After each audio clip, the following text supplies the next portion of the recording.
What's going on, guys? Happy Friday. It is your girl, Victoria Langford, credit solutionist. The thumbnail doesn't deceive you. We're talking about the rise of ghost jobs. I'm so happy you're here on this Friday, whether it's a Freaky Friday, a Financial Friday, a Freedom Friday. We're all here together, and you could have been anywhere in the world tonight, as our boy Jay-Z says, but you're here with me, and you have no idea how much I appreciate that. All right. We're going to be talking about the rise of ghost jobs. If you are not clear about what that is, trust me, you have definitely experienced it in your life. You have seen it. You've been a part of it, or your company is currently engaging in this culture as we speak. What it do, y'all? Here's my face. Your girl is here. We're going to talk about it because, these companies are playing in your face. They're playing in my face, and they're playing in my friend's face tonight. You guys already know it's Friday. We're going to have a special friend of the channel here because I think me and this lady got a little thing going on, and I think it's been working. We've been doing it for the last maybe 3-4 Fridays, and y'all been here for it. We going to be talking tonight, y'all. So I got to get warmed up. I got to get my juices flowing, and we going to get ready to talk about these ghost jobs. Y'all, my girl is going to come give us some perspective and tell us why HR departments think that it is okay to post fake jobs that they have no intention of hiring you for. They let you get in your car. No, they let you get up, put on your clothes, brush your teeth, get in traffic, and come down and interview, and they have no intention of actually hiring you. They doing it, and we're going to talk about it tonight. And we have an HR professional in the house with over 20 years of experience. She gonna tell you all about herself. My girl, Miss Mentor Shelly. We gonna be talking. Girl, where you at? Hold on, girl. You know I gotta work on my technology, y'all. Thank you for your patience, boo-boos. But let us know where you're watching from as y'all come in. And let me bring my girl onto the stage. But I can't do that until we get her some applause, girlfriend. Okay, here you come, girl. Hey, boo.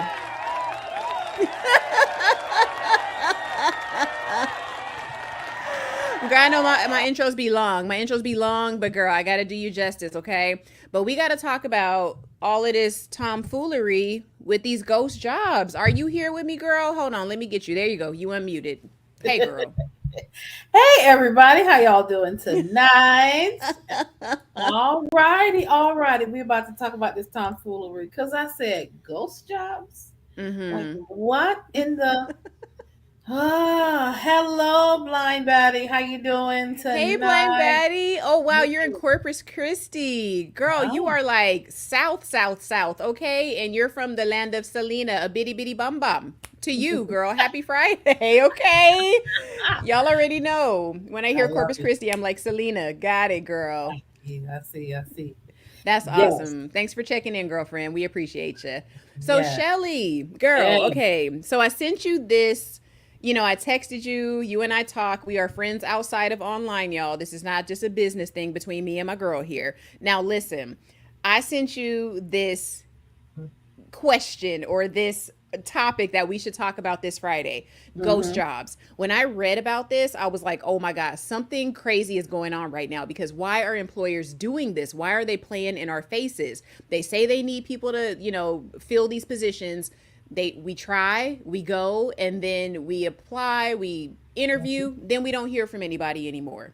Now, on my end, I don't know too much about that because I don't be applying for jobs, but I know as an HR professional, you have experience with this. So I know you can offer some perspective. So before we jump in though, tell us where where you're based out of, if you want, who you are, what you do, and why you are such a vital part of this conversation. I'm going to give you the floor. Okay. Okay.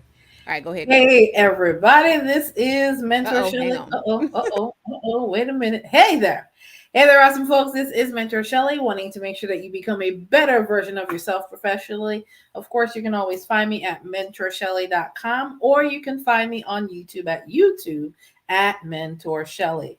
I am the author of the book From Clueless Teenager to Consummate Professional, 7 Steps to Creating the Life and the Career or the Economic Life You Truly Want. I'm also the author of the blog, mentorshelly.com, and also the career coach that provides career strategy, interview and salary negotiation coaching.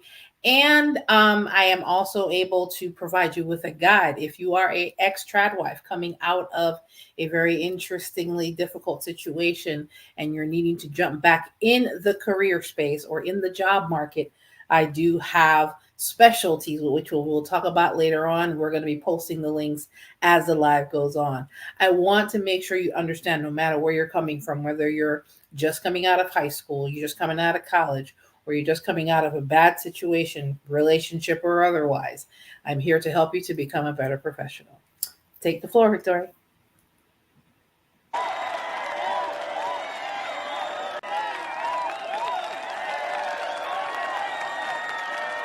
Thank you.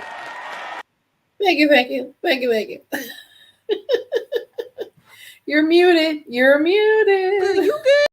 You good, girl? Because I'm gonna give you your flowers. I was just talking to somebody about that today, and honestly, when I do these little applauses, girl, soak it in, because we were talking about giving people their flowers before they are no longer with us, or before they, while they're in our lives is when we need to tell people how great they are. Absolutely. So I am honored to give you the floor here, this evening, because I know for a fact you are going to bring so much value to this conversation. And before we get started, I wanted to introduce myself because I'm not even sure I said it, y'all, but I am Victoria Langford, your credit solutionist. I am the owner of Langford Solutions and the lead debt elimination consultant over at mycreditcall.com. Okay. I am also the author of the 90-day rapid repair mini ebook. Let me show y'all, because y'all, I just redid my cover. Give me my flowers. I look cute. Okay. Look. Let me give myself the applause right now. So listen, y'all, this book right here is going to... It is your one-stop shop, okay? Because if you are looking to improve your credit score, if you are looking to literally get your mind right before the holidays, this book will get you straight. 90 days, you could literally have your credit like in check before you have to buy your kids Christmas gifts. So let's talk about it. You know what I'm saying? Like, this is the book. If you follow the steps in this book, you are going to be straight. And I believe I like attached it to the bottom, or like put some links in the description or something, y'all. You know how to find it. If you cannot find it there, go ahead. If it's not in the description, send me an email at support@langfordsolutions.com. Get to know me, get to love me. You're going to see a lot of our chocolate faces in Q4. You just gonna see it, okay? It is what it is. Yeah. So, like I said, y'all, I got a whole gambit of products, but we ain't gonna do that tonight because I gotta let my girl shine over here. Okay, listen. All right, Shelly. Yes. You know you are my resident career lady. Like, we got to talk about it tonight because, again, I have a lot of people on this channel. They're trying to be financially savvy. They are literally trying to make their lives better, secure their financial future, build their personal economy. Absolutely. But these employers are now playing in our face because we know that you have the insider knowledge on this. I have a question to ask you before we jump into everything tonight. What percentage of employers do you suspect may be posting what we call ghost jobs, meaning jobs they post but have no intention of filling? I would hope it would be maybe 15% or less, because that's so unethical on so many levels. Let me just start off by saying that, because Got you. Understanding what it takes, and what, especially in this day and age, in this economy, people are applying for jobs everywhere. That's why you have to always practice several job search methods, not just one. Because if you're concentrating on applying online, the unfortunate part about it is a great percentage of what you're applying for are not going to be jobs that are going to be fruitful, because unfortunately you have HR teams and organizations that delve into this type of practice, which personally and professionally, the end result of it, although based on some of the reading that I did earlier, they might see some positives in the small term, in a short in a short frame. It's ultimately, the truth is the only leg you can truly stand on, whether you're a company or you're an individual.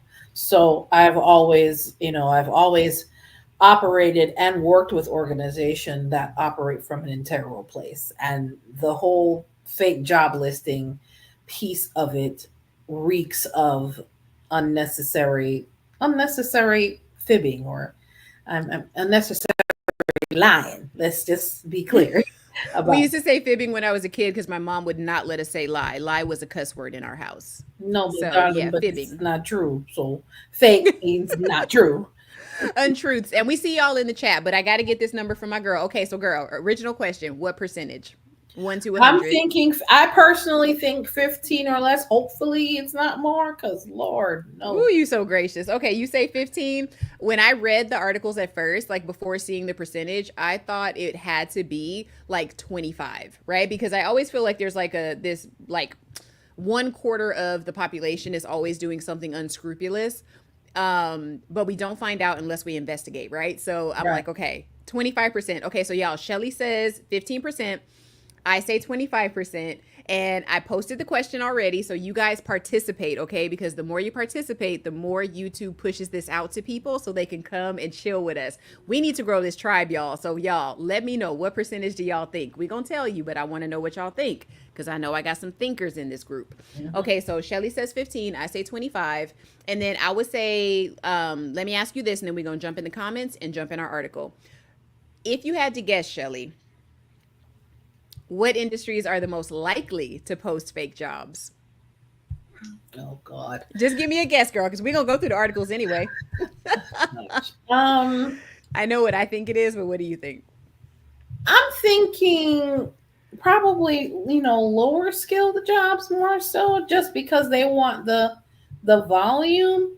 And of course, Denise here, I know you're gonna go to the comments. Yeah, we're definitely gonna get to them. There's probably some, high skilled, some employers that require or looking for high skilled employees that may delve into this practice, but the impression, the overall impression that they think, or what they think they're going to get the benefit and the advantage of it, it's truly going to have a blowback later on. So what's an example of one of those lower skill jobs? Just give us anything. Like customer service, like working in a plant, whether it be manufacturing or you're in a distribution center, or because a lot of those positions or a lot of those jobs have very high turnover. So a lot of them have like a standing position out there in the Indeeds.com and the whoever uses Monster anymore, the Monster.coms of the world. But they may have, just like a standing position because the turnover is, good Lord, damn near 100%. So it just depends. Okay. So mine's a little nuanced, but I'm just going to be like pretty general with it and vague. So I think like maybe entry level, but not quite entry level, like a step above entry level jobs. Those are the ones that I think are going to have the most ghost jobs, only because employers want to know what the landscape is like. What do the candidates look like now? What is their education level? What should we be working with? What do they expect to make? I think they're doing it for a specific reason. We'll talk about it later. But I want to say entry and then like post entry. Okay, that's what I'm going to say. Right, so not quite receptionist, but maybe the people that the receptionists that walk past the receptionist to get into their little cubicle. I think it's those people.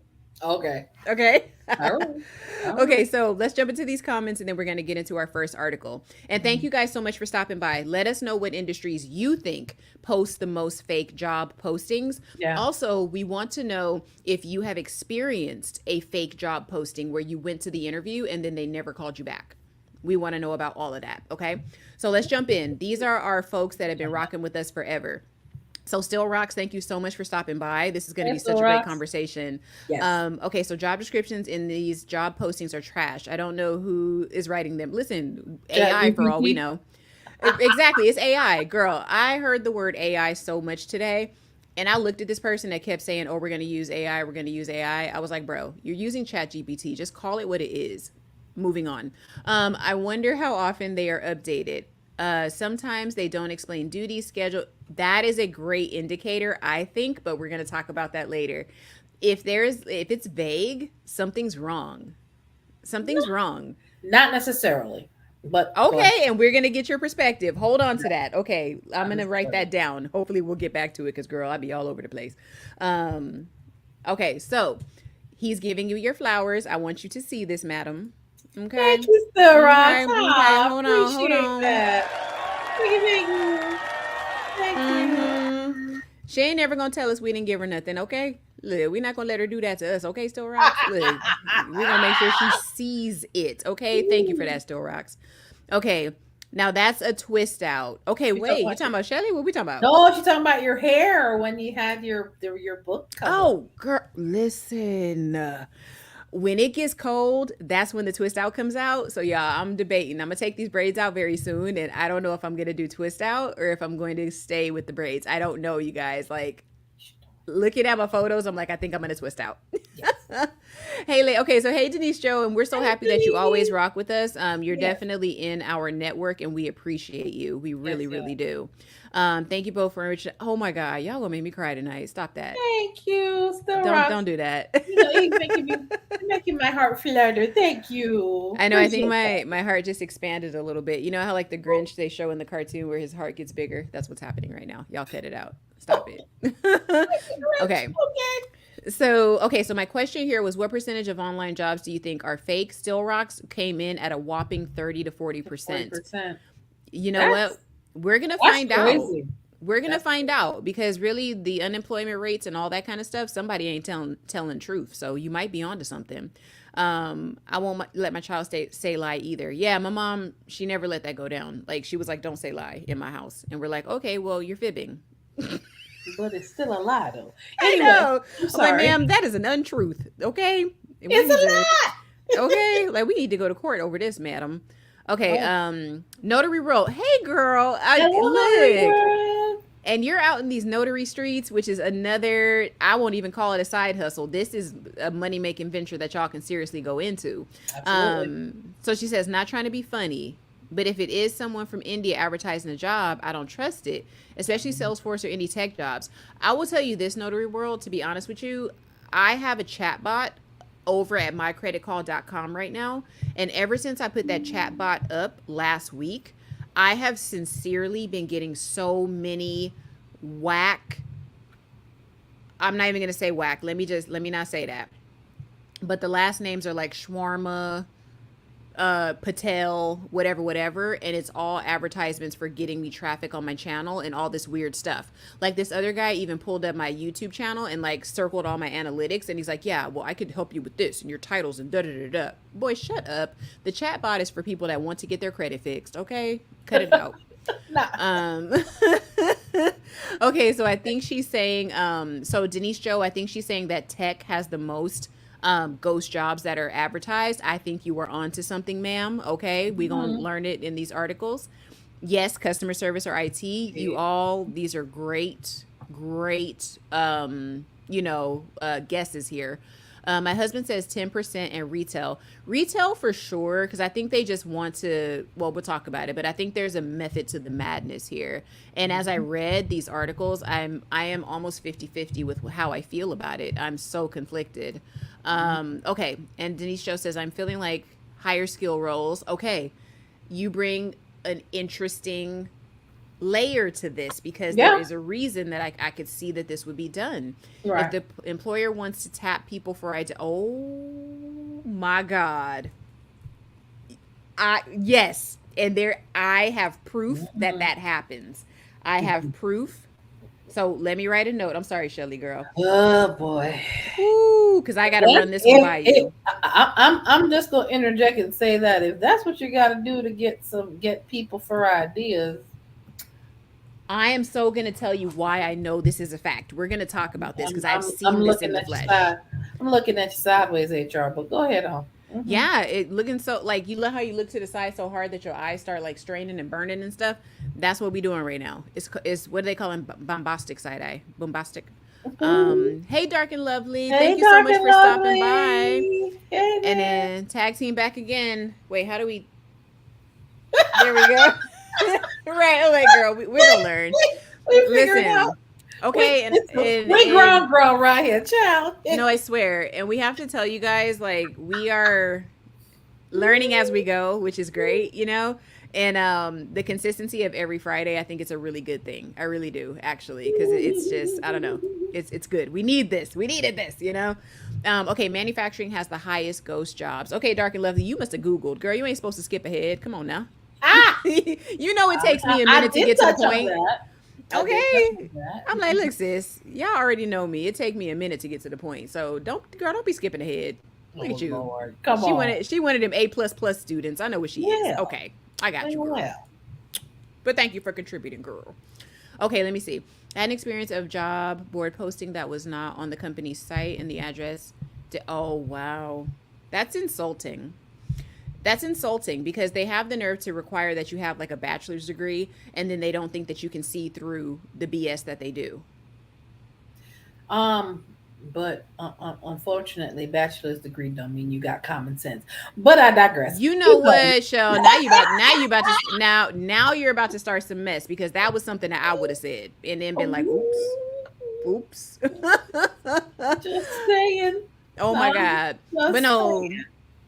But yeah, thank you guys again for stopping by. We so appreciate you. Of course, you know, we Credit Solutionist is getting better at checking comments. Okay, it's taking me a minute because you know I'm a chatterbox. I said the other day I'm a babbling brook. You guys know this. Okay, so we got Shelly says 15%. I say 25% of ghost jobs are posted. Mm-hmm. And then she says lower skill jobs are more likely. And then I say customer service, or she says customer service also. And then I say the level above receptionist. So still entry, but like not quite entry. Okay, So let's jump into our first article because I had to do some research about fake job postings. So let me go ahead and share with you guys the first thing that we're going to cover. So get your pen and pad ready. And here we are. All right, guys, I hope you can see that. So I'm going to go ahead and pop this up on the screen. We're going to read through it. Okay, good. Okay, so this one came from Resume Builder. Surprisingly, these were some really good articles that I found.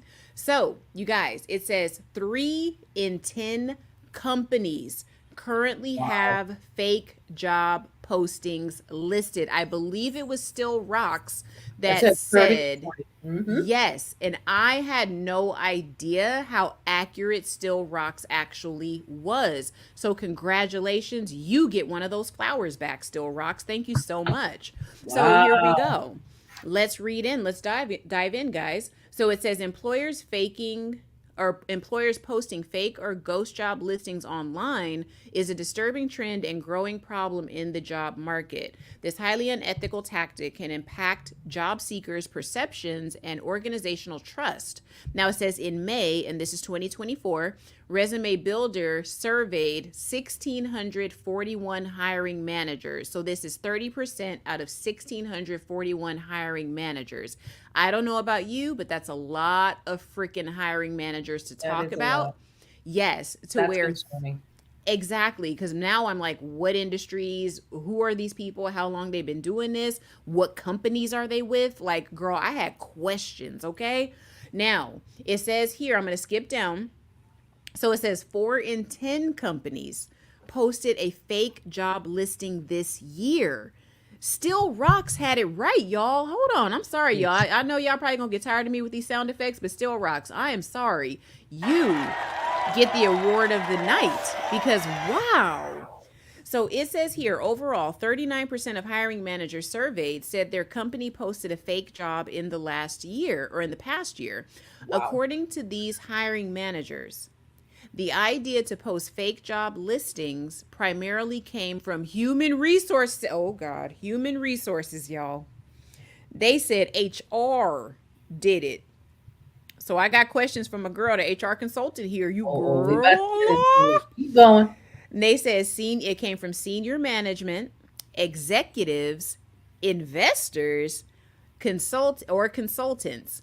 Further, fewer than 1% of those hiring managers say the idea came from other sources. Now that could be TikTok, social media, whatever. Right. And about 1% of hiring managers were unsure where the idea originated from. Yeah, okay. Of the companies listed fake jobs within the past year, approximately 26% posted 1 to 3 fake job listings. 19% posted 5 fake job listings. 19% posted 10 fake job listings. 11% oh God, I want to throw up, posted 50. 50. That's not good. 10% Shelly posted That's, 25 fake jobs, and 13%, oh my God, posted 75 or more fake jobs. I'm interested to. I need to go. I need to do some additional research to find out what Oh my industries people pull God. these stats from, because that's alarming. This is, I am disgusted. That's egregious on so many levels. It Oh is. my God, because they are playing in people's faces and it is Literally. not okay. Oh, it's Oh not. my God. Okay, It's we got a new person in here and we're going to keep going. Dick Lambert, thanks so much for stopping by. I think you're new here. Okay, it says, I have been applying for the same job posting for the past 2 years. I think these job postings are just posted to make a study on how many people are going to apply. I think that, again, I understand it from a business standpoint, but I think, like Shelly said, it's egregious. And I think it's, as a former employee, I think it's quite disgusting. I'm not okay with this on a human level. Okay, mm, now it says the goal of fake job post is to trick overworked employees. So here's another angle. mm, So we had Dick Lambert that said what he thought it was, right? He thinks it's just kind of a research thing. hmm. Now, some of this article says that employers are doing this so they can trick the people inside the organization to believe that more help is on the way. So let's go ahead and read this. It says companies posted fake job listings to make it appear the company is open to external talent, that's 67% of them, to act like the company is growing. So they're trying to trick employees into thinking the company's growing and to make employees believe their workload would be alleviated by new workers. To have employees feel replaceable. So they're playing in your face and they're messing with your emotions because they want you to know, hey, these job postings are here so we can scare you guys into working and acting right and getting your butts back in these offices. My God. Return to work mandate, anybody?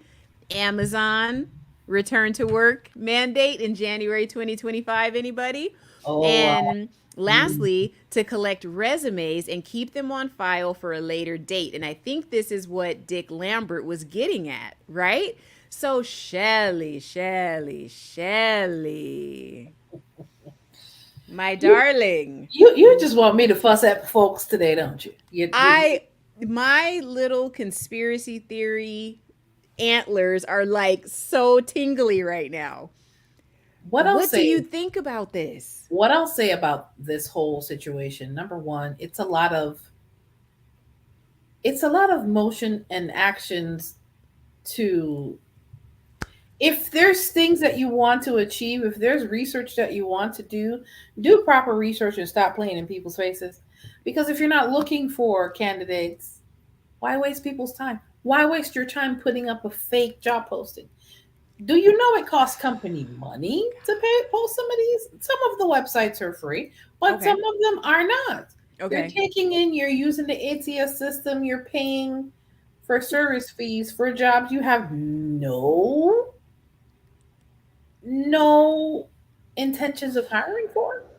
Absolutely not. Absolutely not. Let's look at this Up, because I up, think for apparently, some of these companies, number one, not that everybody's gonna be whooshy whooshy, woo wooey about caring for their employees or caring for what it is that the company, the value the employees bring to the table.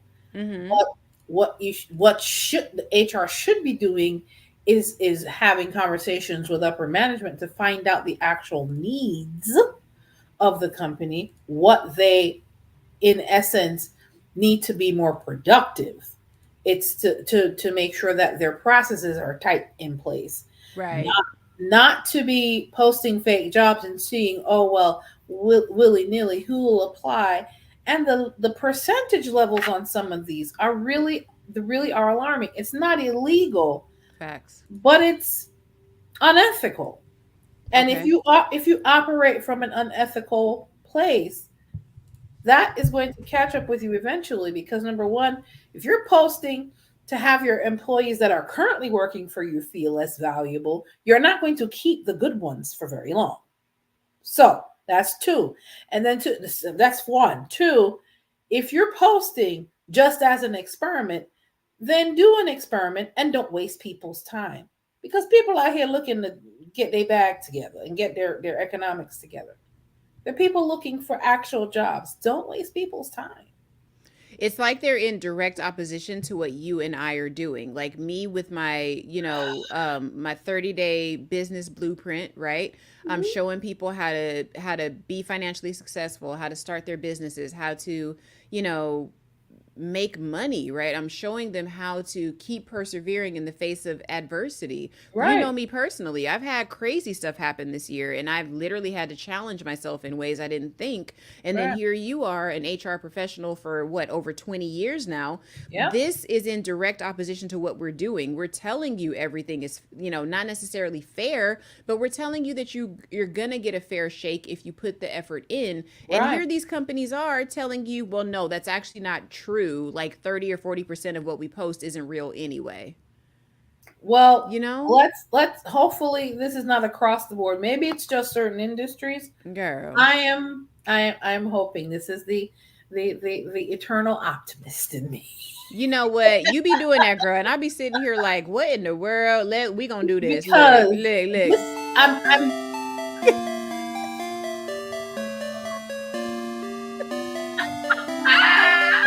Yeah, wait, what's this one I did last week? Like, oh Lord. Not the funeral music. Jesus. Okay. Come on back. No, but seriously, so that's the only reason that it bothers me, because it's like, I want to make sure, honestly, this is why we have to keep going, because we have to show people that despite the fact that this is what's happening, this is why you have to take your own personal economy so much more serious because of this chart that I lie before you. Reasons companies post fake job listings: 70%, you guys, look open to external talent. And then it says coming in at a close second, right under 70%, make it appear the company is growing. So that is like a false tactic that they use to make it look like the company's doing better than it is. Because when you really think about it, what is a job posting technically? If you don't work there, you don't know if that company's growing or not. And based on the experience that I've had in companies that are both public and private, meaning publicly traded, and then they are publicly traded, then they become private. Right. That's already a red flag when they become private, but that's another conversation for another day. Right. But when a company's public and then they have all these job listings, to John Q. Public, it appears that the company may be doing better than they are, and that is just a marketing tactic. It's right, Shelly? Like, it's essentially just they're kind of just puffing up their chest. It's fluff. And there you fluff, go. And fluff. It's PR. Yeah, it's fluff. And eventually fluff is going to die down. It's kind of like, okay, well, the bubbly comes on the champagne, you pour in the champagne and it's up here. Mm-hmm. And then by the time you have it sit for a minute, it fizzes down. Because what's going to happen is you keep putting out fake job postings, and then when you get some quality people in the door, and then they're going to find out they've just been invited to the crap show of all centuries, they're not going to stay. So doing all of this and putting these fake job postings, wasting your most valuable resource, which is your time, to do this nonsense, down the line is not going to be beneficial anyway. These supposed benefits, once it is known, keyword, once it is known, all of those benefits go out the window. Got you. Once it's known. So it's the let's see how quickly, because this is the age of information. Mm-hmm. Maybe when you could get away with this in the 80s and the 90s and even the early 2000s, nobody's loyal. They before people can even get to, oh, let's try this tactic, they've already renamed it and put it on TikTok. So if companies think for 1 second that people can't figure that out, if they have any sort of semblance of, okay, Well, if they're really hiring for it, Mm-hmm. something as simple as this to try to for you as an individual or a focused professional, Mm-hmm. do something simple as, okay, this company says they're hiring. Let's go to their website. Is it Mm-hmm. there as well? If it's not there, go ahead and check on their LinkedIn page. Is it there as well? Mm-hmm. That's just basic one-on-one. Check those three places. Okay, so what I hear you saying is that we don't need to take these companies at face value. We need to sometimes jump off of social media and say, okay, social media is kind of just a starting point, right? It's a little launch pad, so to speak, where if Amazon says, okay, we're hiring, we have a job fair, da da da da, say I come on, I do a YouTube short, I say, hey guys, Amazon's hiring, and go to this city, and this city, and you can bring your resume and blah blah blah blah blah. Mhm. What I hear you saying is that the person watching that video should then not only go to the company's website, they should also, like you said, look at their LinkedIn. They should also do some deeper diving, Please. right? Just to confirm what I'm saying is accurate, and then also even go so far as to look at like their latest like public earnings call. That's one thing I think a lot of people should be doing because that will tell you everything you need to know. And also look at articles, because just like how Right. they're interviewing you, you're interviewing them too, because you may Mm-hmm. not want to be a part of that ratchet company if you do a little digging. Just saying. Facts, facts. You know? Okay, so let's do these comments and then we'll jump into the rest of the article here. So again, guys, keep telling me, do you think that this is unethical to they're using it for multiple reasons. It's a Right. marketing ploy, it's a they're doing some research and development, so R&D is happening here. They're Right. doing so many things by posting that one job. They're also this was not mentioned, but they're also appearing as though if, say the federal government or whomever, like say they Mhm. have some kind of quota they have to fill for advertising in certain underprivileged areas and stuff like that, Right. posting these jobs takes care of that to cover them for other kickbacks that they're getting behind the scenes. You come to my channel for me to say stuff like that and for you to go research, okay? Follow the money. there's yeah, there's layers to Follow this the money. because there's something about that because they do Mhm. have to post certain jobs or they have to Yep. make certain things public, and again we're going to talk about that as we go on because I've had experience on the employer side or employee side. Shelly has had experience on the HR side and seeing the behind the scenes of it. Right. So tell us if you think this is ethical, you guys, because I could see it both ways. Sadly, I hate that I can.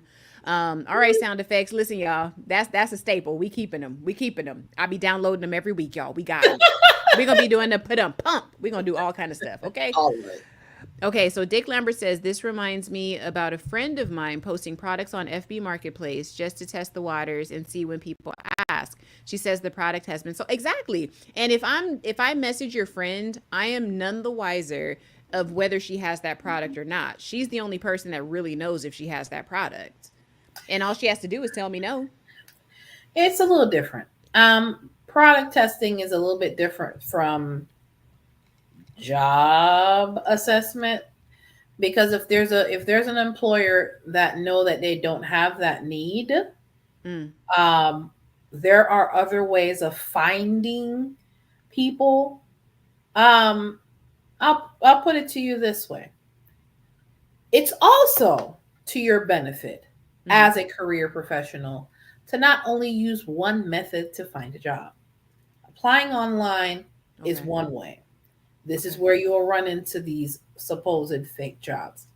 Another more concrete way is to hit up your, as our leader for Black Women Making Money always specifies, Mm-hmm. hitting up your multicultural networks, because you will probably find better opportunities through those channels.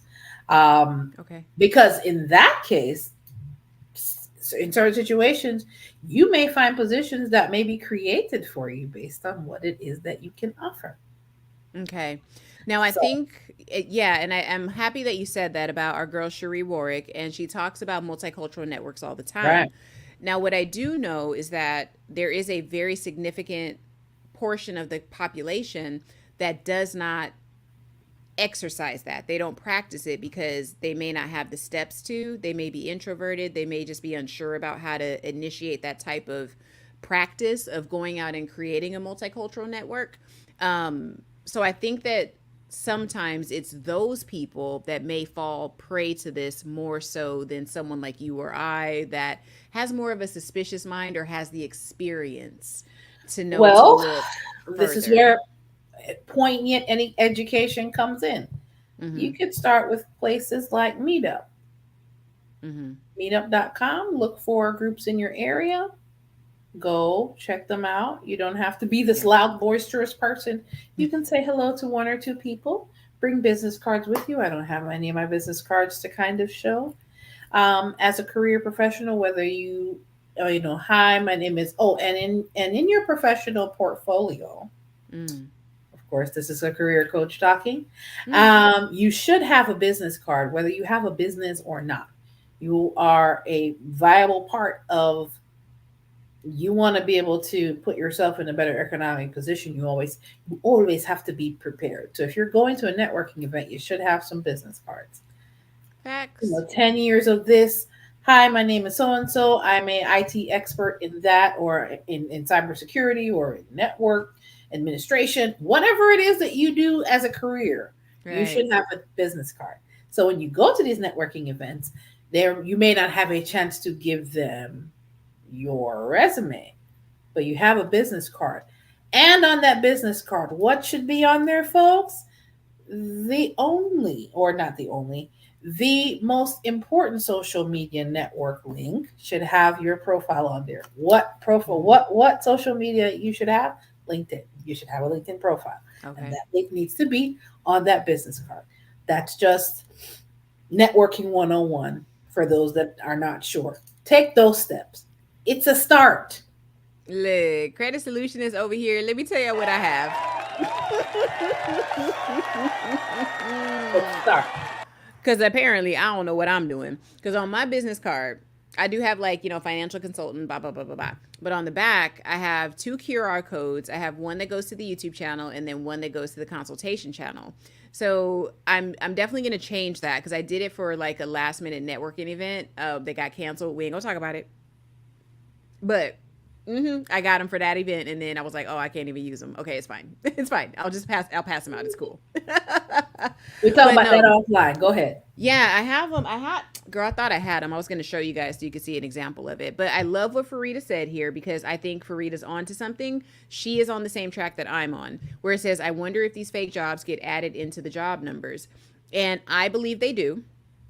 And I also think because I had to confront something this week and maybe we'll talk about it another day, but whenever your job throws stats at you and they say, hey, we need you to improve in dot dot dot dot, or we need to, we're having this issue here, say we're not pulling in enough clients, or maybe we're missing a lot of opportunities and touch points and stuff like that. Well, Mhm. my question is this: okay, before you give me that percentage of touch points that I missed, can you tell me whether or not some of those touch points or somebody that clicked on a link or did this or that, can you tell me if that person was a scammer? Can you tell me if that person was Mr. Patel or Mr. Njoku from Nigeria that was a scammer? And I'm not saying that everybody is, but you guys know what I'm getting at. This is Credit Solutionist talking, not Mentor Shelley.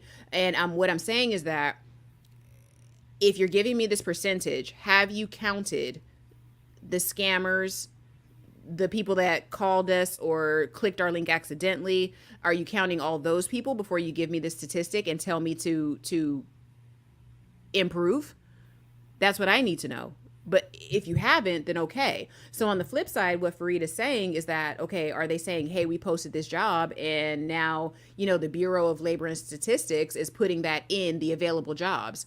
Well, if that's the case, they're fluffing up those numbers and those numbers are not accurate, which Unethical means the American people are being misinformed. unethical practices will catch up to those organizations. Be- Correct. yeah, because it's also going to affect how their EEO1 reporting is reflected.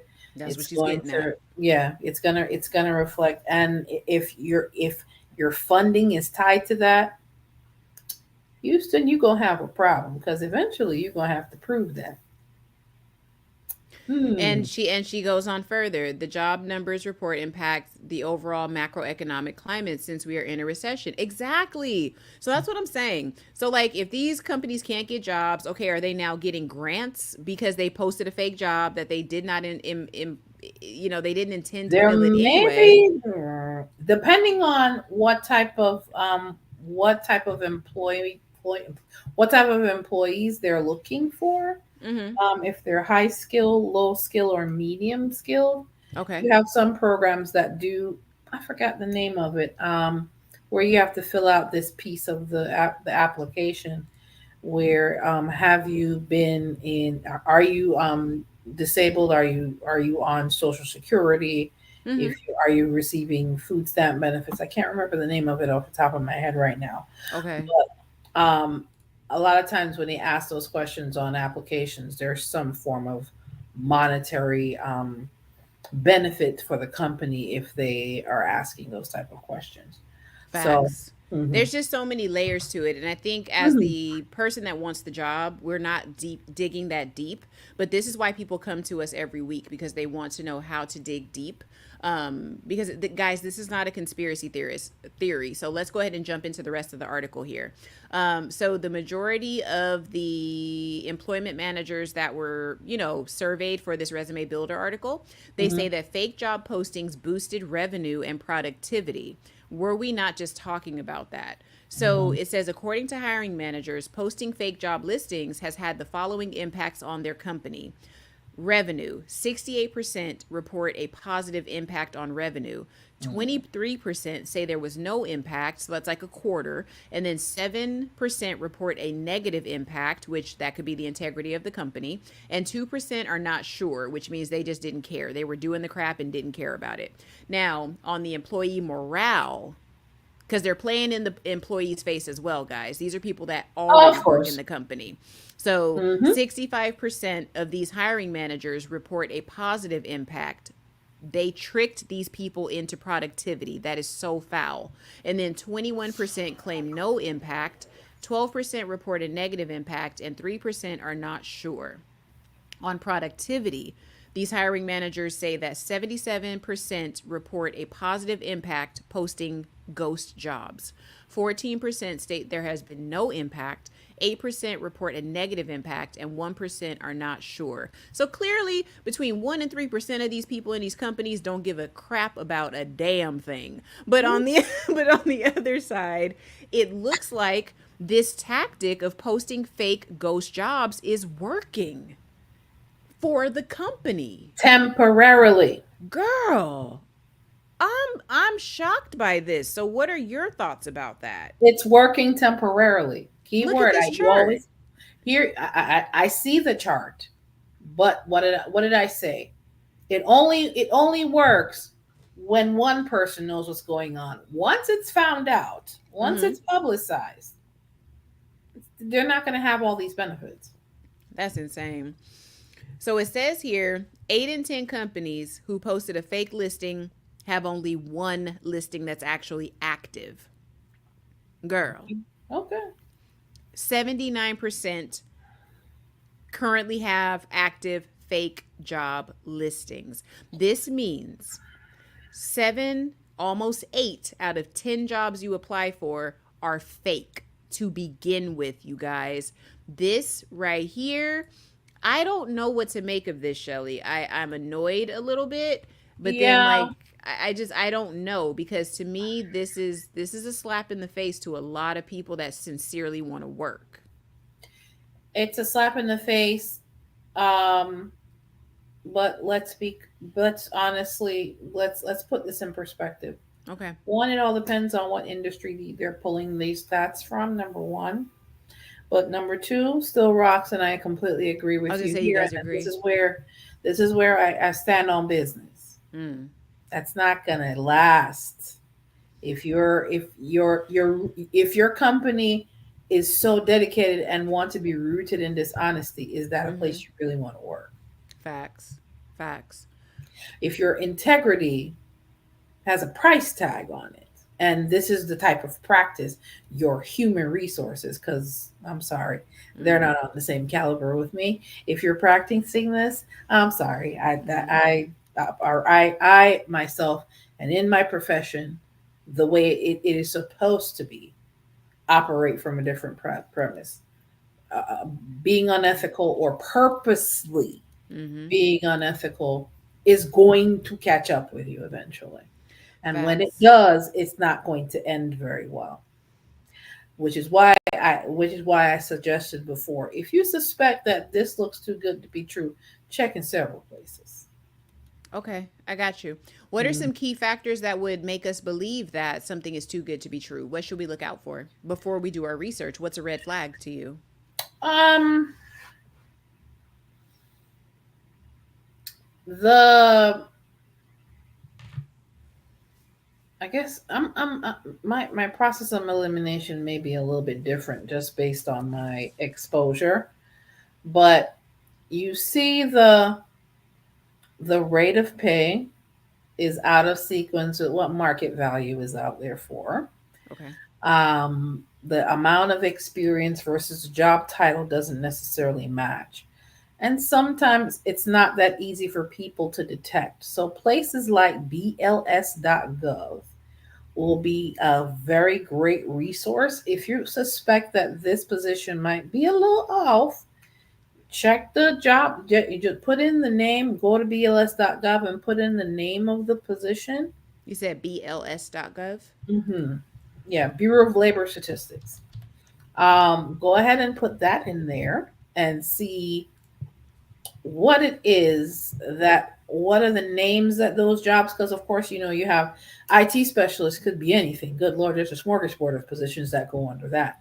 So Facts. look for the one that closely resembles the position that you see, right? Okay. And look if there's some similar descriptions and what kind of experience, what type of education, what type of certification it requires. And if it's way off, it's probably not a good job. Or you have an HR person that's not worth their sauce and they don't know how to post a proper job because the way they put it together is god awful. So Okay. So in you said either the sauce case, ain't got no flavor. Okay, I yeah. got you, girl. I got you, girl. Now, this is the part about this that shocked me, and then we gonna move on. So Hmm. it said 7 in 10 of these hiring managers, there was 1,641, y'all. I remember the number. Yeah. 7 in 10 of those 16, whatever, whatever, believe posting fake jobs is morally acceptable. It says regarding the moral acceptability of posting fake job listings, 43% of hiring managers believe it is definitely acceptable, and 27% think it is probably acceptable. They're on the fence, which means they actually do believe it's acceptable. On the other hand, it says 20% probably don't consider it acceptable, and 10% believe it is definitely not acceptable. Wow. Um, So, Here's what I'm going to say about that. okay, go ahead. This is how acceptable I think it is. It's like discovering that all 1,000 bottles of baby oil in P Diddy's house is laced with drugs to tranquilize you even more, thinking that using that on somebody is acceptable. That's as Check out the that's article here, y'all. that's how acceptable I think that type of behavior is. Yeah, It's all yeah. about money. It's all about money. So since four in No, ten companies and actually says 7 in 10 think that this is morally acceptable, Shelly, is it safe to say that posting fake jobs is an industry standard and we should just come to it expect it? is definitely not an industry standard. I'm going to Okay. almost bet this article was pulled from a specific industry. Okay. That's not what should be going across the board. Okay.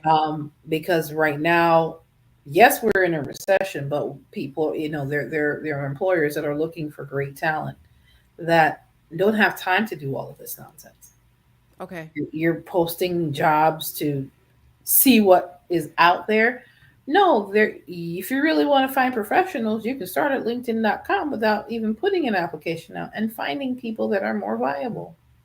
That's a great start. That's why I always encourage people to put your profile on LinkedIn.com. You'd be surprised how many jobs I have been blessed with for in my career over the last 20 years where I got contacted Mm-hmm. based on what's on my LinkedIn profile. That's why it's important to have one.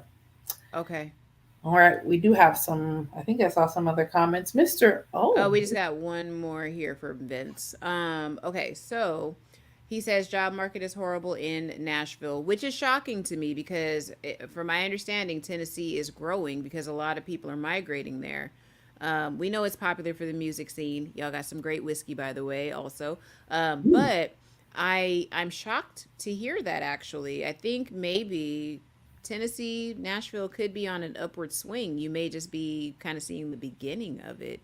Now, when you say it's not so great, Vince, if you're still here, what industry do are you you in? work in? Because are you at a point now where you have viable skills, or are you in an industry that may be phasing out? Or also, are you looking to pivot? Because if you're looking to pivot, you're on the right live stream because you're here with a HR professional with over 20 years of experience that is also, doing consultations, doing career coaching, resume writing.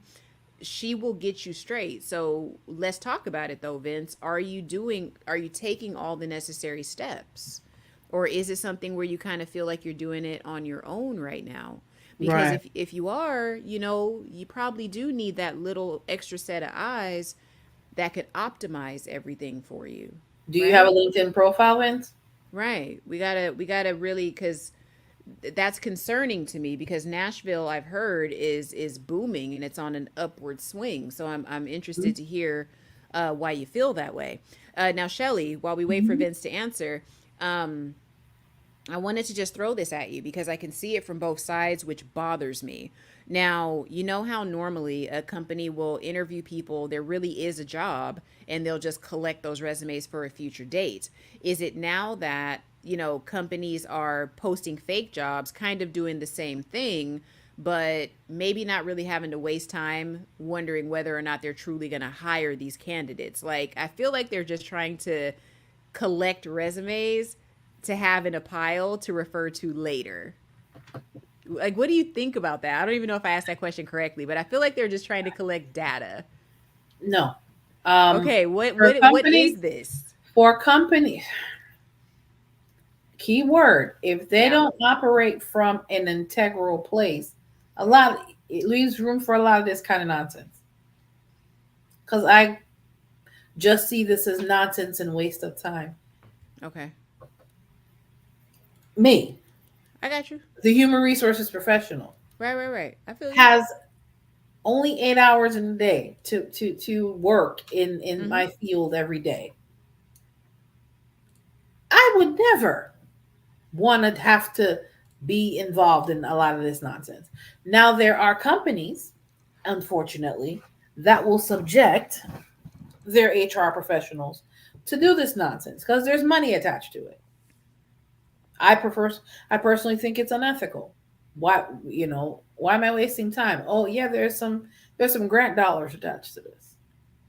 But why are we not really looking for a way to fill this position? We do have the need. We're losing money because we don't have a parts person.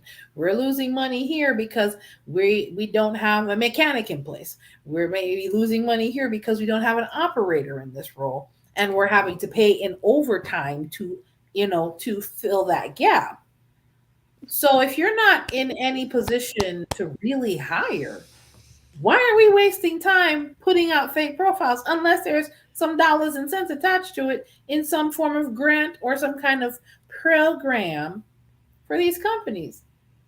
And Other this than is totally why you and I have to do this and come on because like we have because to it makes introduce these thought patterns to people.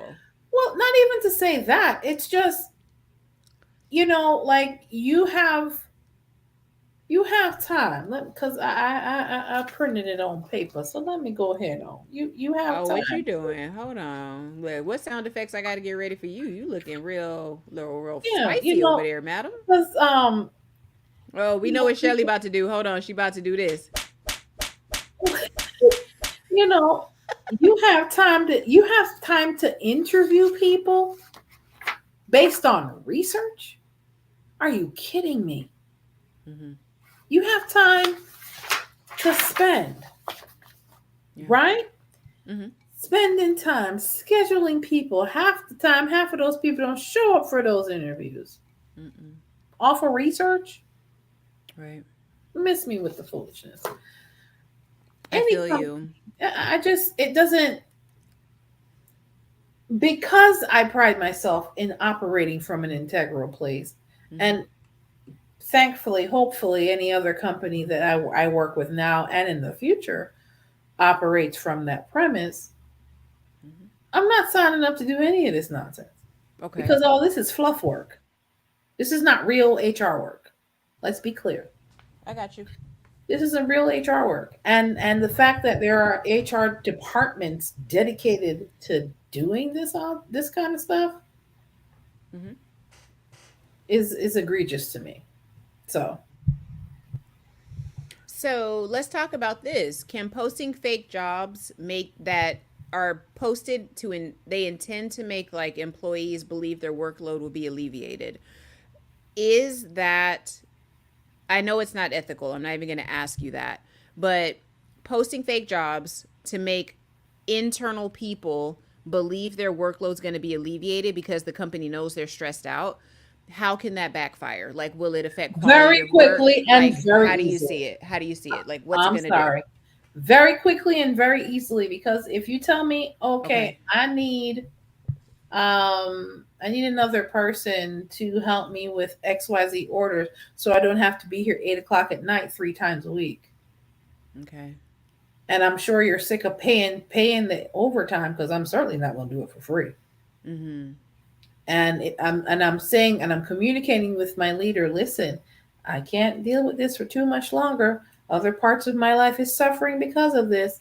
And people start giving you that warning and that Mm-hmm. and you keep pushing, you're going to have to fill 2 positions eventually.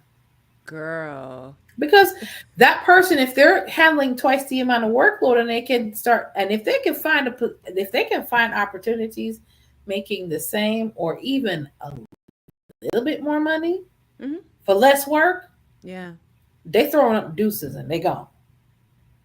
So Yeah, because I feel like people are willing to like play games with people that they're like dating and stuff. But like with your job, you don't want to play games. You be like, look, you want me or you don't.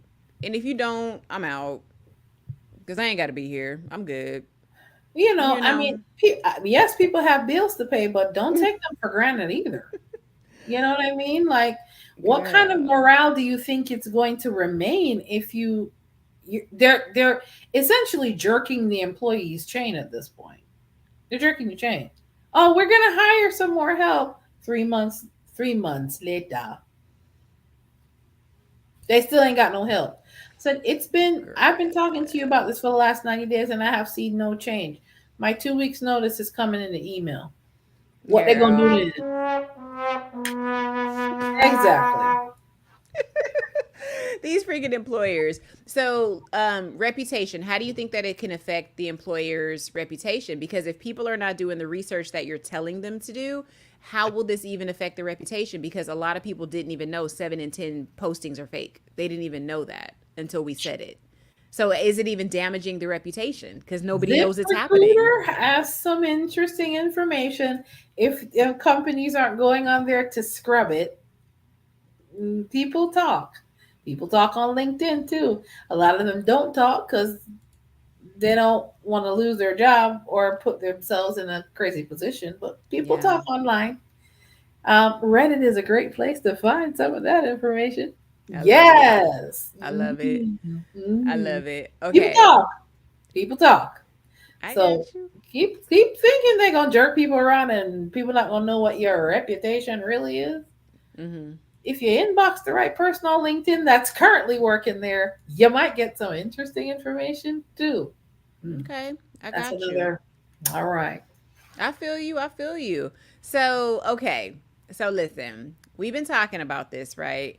And we talked about like the internal impact, because I just think it's wrong to ghostlight your employees like that and just be That's like, y'all, gaslighting for real. yeah, it's gaslighting. Like it's basically saying you guys aren't doing enough. You're not really, you're not adequate. So we're gonna get more people in here.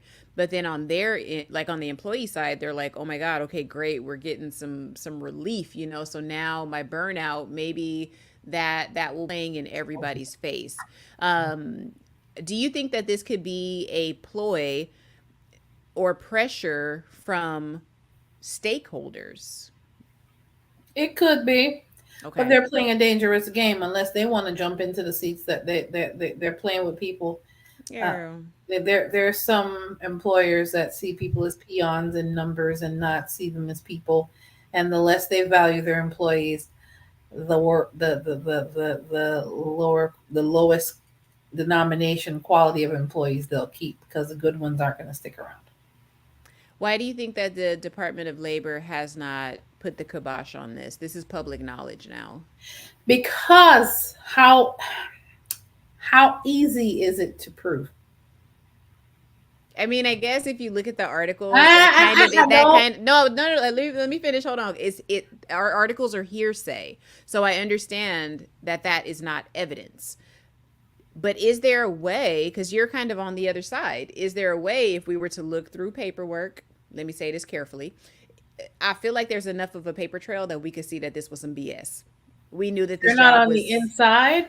If you're not on the inside, if you don't have an inside track of what the company needs, what are the positions, what their hierarchy, what it is, what positions are tied to monetary increases, like what positions are tied to the company either making money or saving money, what positions are tied to keeping the company out of liability waters. That's usually where HR comes in.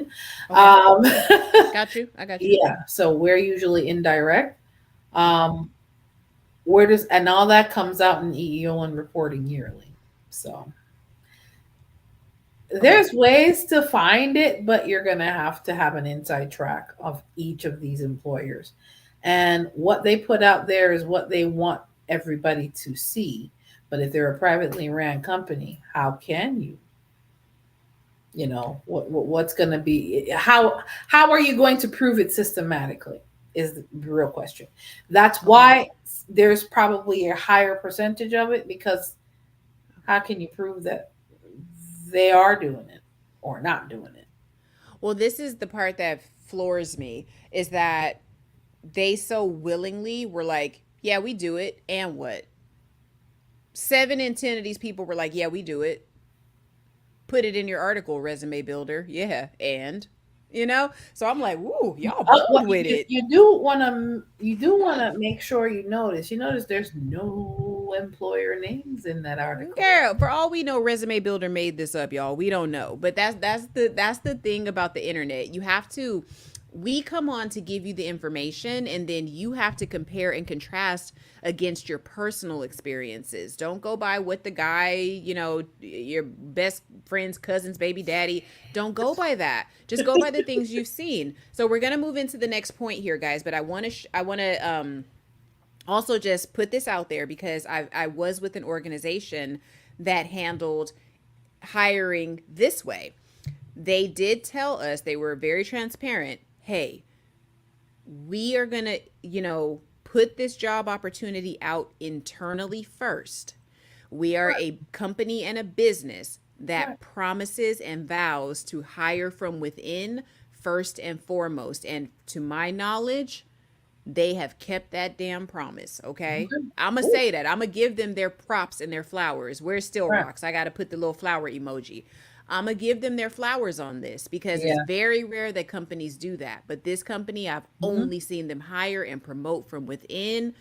Ooh, I wish I could say their name, because I would give them their flowers on that.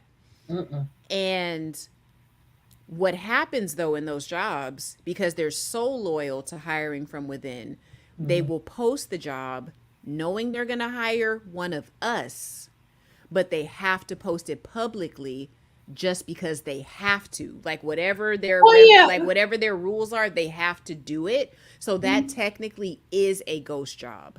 But So No. no, it is because they don't intend on hiring an outsider ever. They already have their internal candidate in the chamber. They already got him. Well, that's not a ghost job because they're actually filling a position now. Who they put in that position makes all the difference in the world. The definition of Okay. ghost jobs is that they're not filling that position at all. Okay, so Versus- you're getting down to the nitty gritty, but Right. okay, here's my question for you though, Shelly.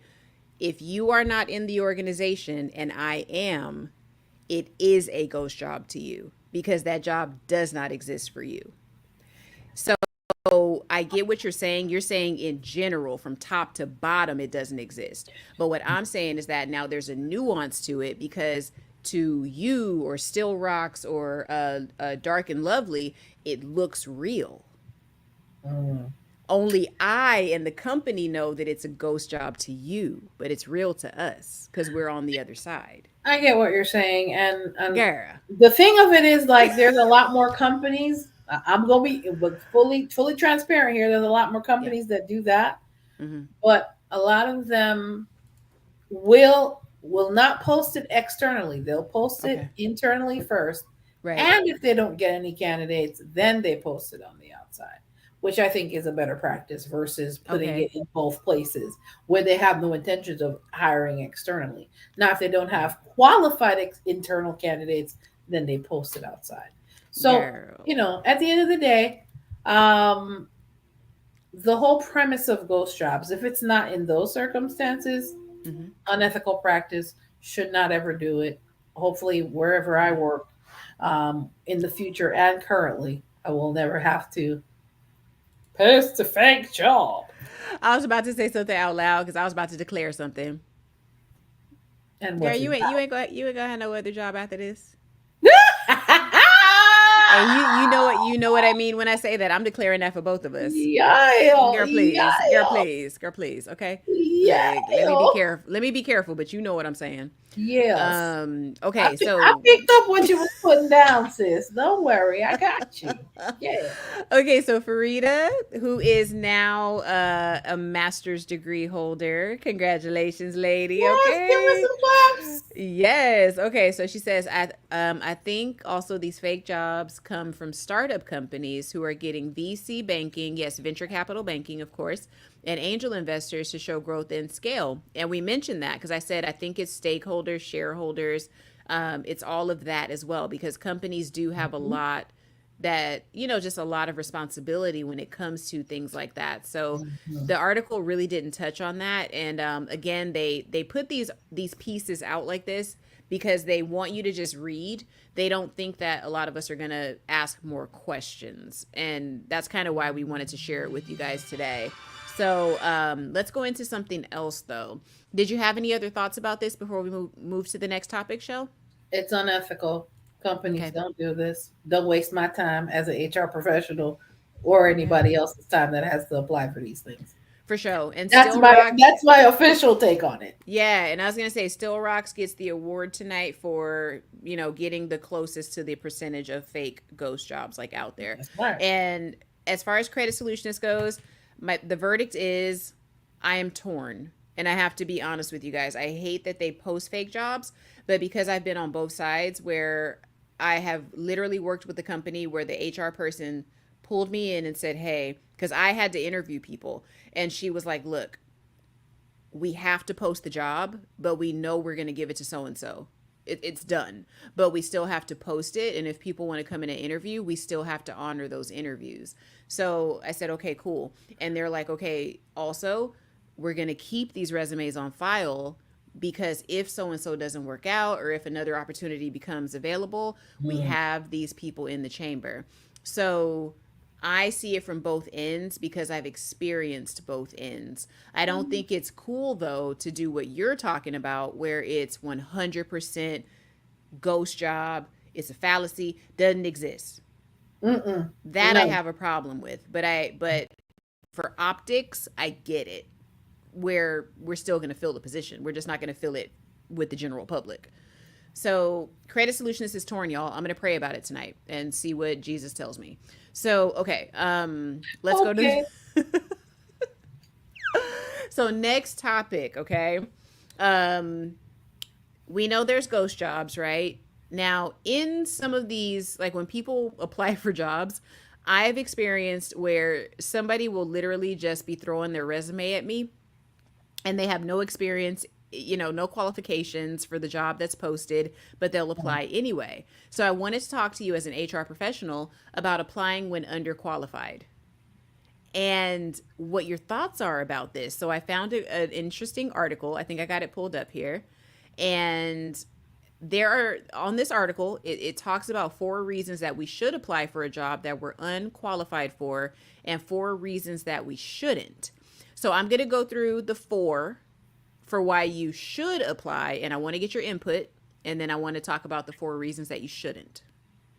You good with that, Shell? Sure. Okay, cool. And in the chat, if you guys are still here, I want to know if any of you have applied for a job that you were underqualified for, because Credit Solutionist definitely damn has, okay? Shell, I don't know if you want to tell on yourself. Okay, look. I have to. Look, we over here talking about they posting fake jobs and we mad. We over here posting fake skills and we got something to say. Let me come on. I've posted my fake skills a lot in my big age. Okay. I done put some fluff on my resume like nobody's business. And I, for one, I support it. Okay, moving on. Okay, so 4 reasons you should apply for a job that you're underqualified for. So it says that number 1, soft skills. So if you guys have soft skills, it says that those are important to employers, right? So if you have soft skills, that's not necessarily something that you can blatantly say on your resume, but there are ways to do it. And Shell can probably tell you guys how to do it. So it says amid skill gaps, industry shifts, and other recruitment challenges, many employers now care more about soft skills, including teamwork and leadership, more than hard skills. This is because specific qualifications, such as software training, can become obsolete as industries and workplaces change. On the other hand, being able to communicate and work with others will always be essential to any business. I wholeheartedly believe that. How about you, Sho? Absolutely. Okay. So number 2, it says you should apply for a job you're unqualified for because you have applicable experience. Now, applicable qualifications are more important in the current job market than ever. When you see a job you feel you can perform well at, consider your strengths, skills, and relevant experience. So here's an example.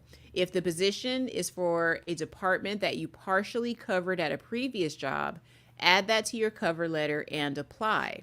Now, I love this because I think that you mentioned it last week where you said that if you have certain skills on your resume or you have certain skills in general, you should create a resume specifically for that skill or in that industry. Correct. Right? So I think that's great. Right. What are your thoughts on that little blurb that I just read here? Yeah, well, they didn't specifically say it like that, but yes.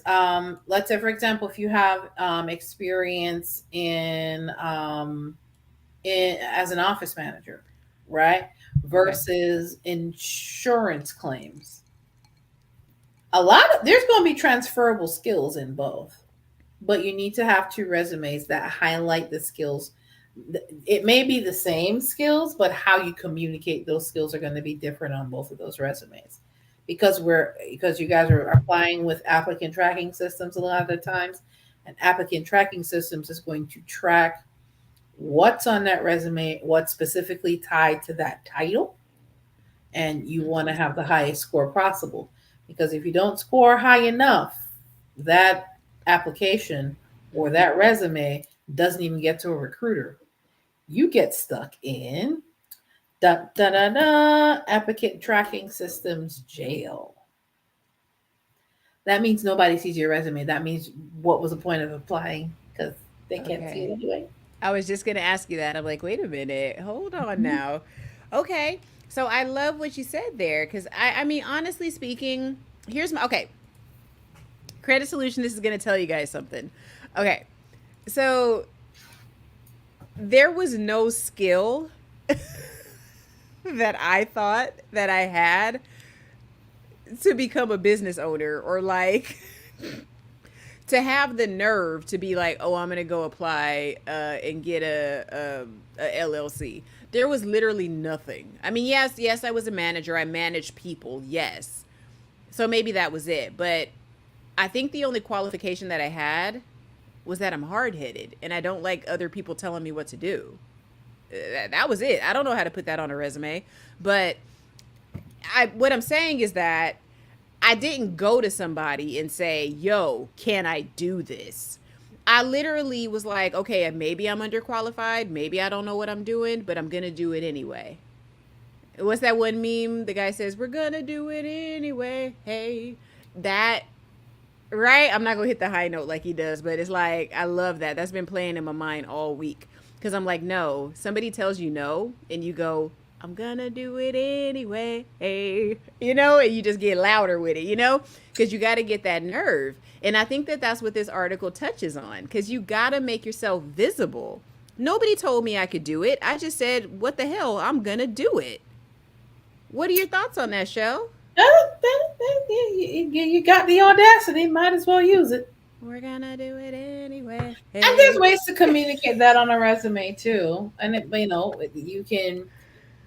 You're saying that you have the leadership skills to decide what you want to do, and you did it. You didn't wait for somebody to give you permission to do it. Yes, and here's the part that I love. You have initiative, so you took it.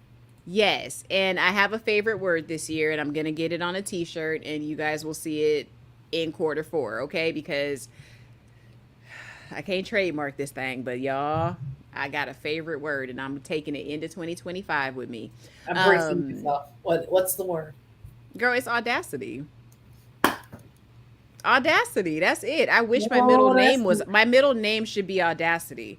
Like, I was literally looking, just going through my life. I have this like little seed of audacity that's been in me forever. And I only know it because my mom now, she's getting a little older, and she keeps sending me all these baby pictures. And in all my baby pictures, like my toddler pictures, I'm walking away, or I'm doing something where I'm like, yo, get out of my face. I'm going to go over here. I see dirt and rocks. I'm going to go play in that. Or like, I used to always get lost. 80s babies and kids, like, that little leash they used to put on you? I was one of those kids. I always had the little rainbow band around my wrist, and I was tethered to my mom. But I was always one of those kids that went shroomp and took the Velcro off and walked the hell off. Because what you doing? I saw my mom put it on. I know how to take it off now. I paid attention. I might be 4 years old, but I'm paying attention. I'm not stupid. Woman, I know I didn't wake up next to you with this on. You put it, I saw you. I'm taking it off. And I knew, I'll tell you this and I'll be done. We used to go to this swap meet every weekend. I used to get a snow cone, and then I would take the little Velcro strip off my wrist, and I'd go walk along this brick wall. I remember it so vividly. I have always been walking away from stuff, y'all. I have always been like, I'm going to do it anyway. I have audacity. Yeah, I'm a wanderer. I walk the hell off. Okay, I still do it now. Anyway, let's go back to the article. I'm sorry. Y'all be like, why is she telling us this? Y'all, there's a point to this. There's a point. Because you're communicating with us the way you know how, that you take initiative and you're not afraid to take a chance on yourself. That's why you're a business owner, right? That's my slogan. We're going to do it anyway. All right. Audacity. We're going to do it anyway. Y'all better, if you steal that, Would you, girl? Did you read this article? I will ghost job y'all's pants off. Okay. No Diddy. Okay, hold on. So, okay. There was a reason I was bringing that up. When I said the thing about me becoming a business owner or just having the nerve and audacity. Mm-hmm. You have to be able to communicate that efficiently if it's for an employer. So you have to be able to say that, or be able to communicate that in an interview. So I love it because here's number 3. This one spoke to my heart. You may be more qualified than you think. Okay. I love this. Okay. It speaks to my heart. So, imposter syndrome is a condition that causes professionals to believe they aren't deserving of their positions or careers. This is an entirely natural feeling amid the current job market, though you shouldn't let it hold you back. Applying for jobs you don't immediately feel qualified for can help you work around your bias. Emphasis on your bias. This is a you thing, you guys, as you may be perfectly qualified in ways you haven't even considered. There's no harm in getting your name out there, and you'll never know which jobs will consider you perfect unless you apply. Right. What are your thoughts about that, HR professional? Take a chance. You never know what can happen. Mm-hmm. I This is feel what that. this article pretty much says. You might be underqualified. It might say you need 25 years of experience, but if you interview well, they like you, or you were recommended by somebody they trust, you're getting a job. Absolutely. And then it says you can meet another need. So I think that kind of goes into what number three was really. It's just a continuation. So it Mm-hmm. says many workplaces are still shifting their hybrid setups. All And then right. it says 7.4% of companies have required remote employees to return to the workplace, but 36.2% expressed that they were facing difficulty with retaining employees. So this is kind of I feel like work from home people do kind of feel a certain need, but I know there's like the jury's out on that. But it says Mm-hmm. as organizations find their footing again, and I assume they're talking about after the pandemic. Right. As organizations find their footing again, many are seeking candidates who meet their specific hybrid needs. So here's an example. Fully remote positions may shift back to hybrid or in person schedules, which can create difficulties for all parties involved. Mentioning in your application that you can easily commute and meet their hybrid schedule may be more important to some employers than their listed requirements. I think that's so important because that's something that people may not even look at. They may be able to, um, commute back and forth where most of the candidates that apply won't be able to. That to me is so strong. I'd be willing to hire you and train you, Mm-hmm. you know? Because it's what they value. What skills do they value? Do they value your soft skills more than your, that specific skill that's tailored to that particular job, or maybe Mhm. their particular systems? But it's kind of like hiring for a leadership role, right? Mhm. Whether they were managing 13 people or 30, you have the leadership there. You have 5, 6 years of manager or supervisory experience. If it's in both, then whoever you're leading, then of course there's going to be specific systems based on the company you're working for, or specific processes that you have to follow. But the leadership skills that are absolutely needed are already there. Mhm. So they're willing to train on the rest based on their that specific employer and their requirements. They're willing to overlook the other stuff because the most important for them is there. So it just depends. Okay. Hmm. I got you.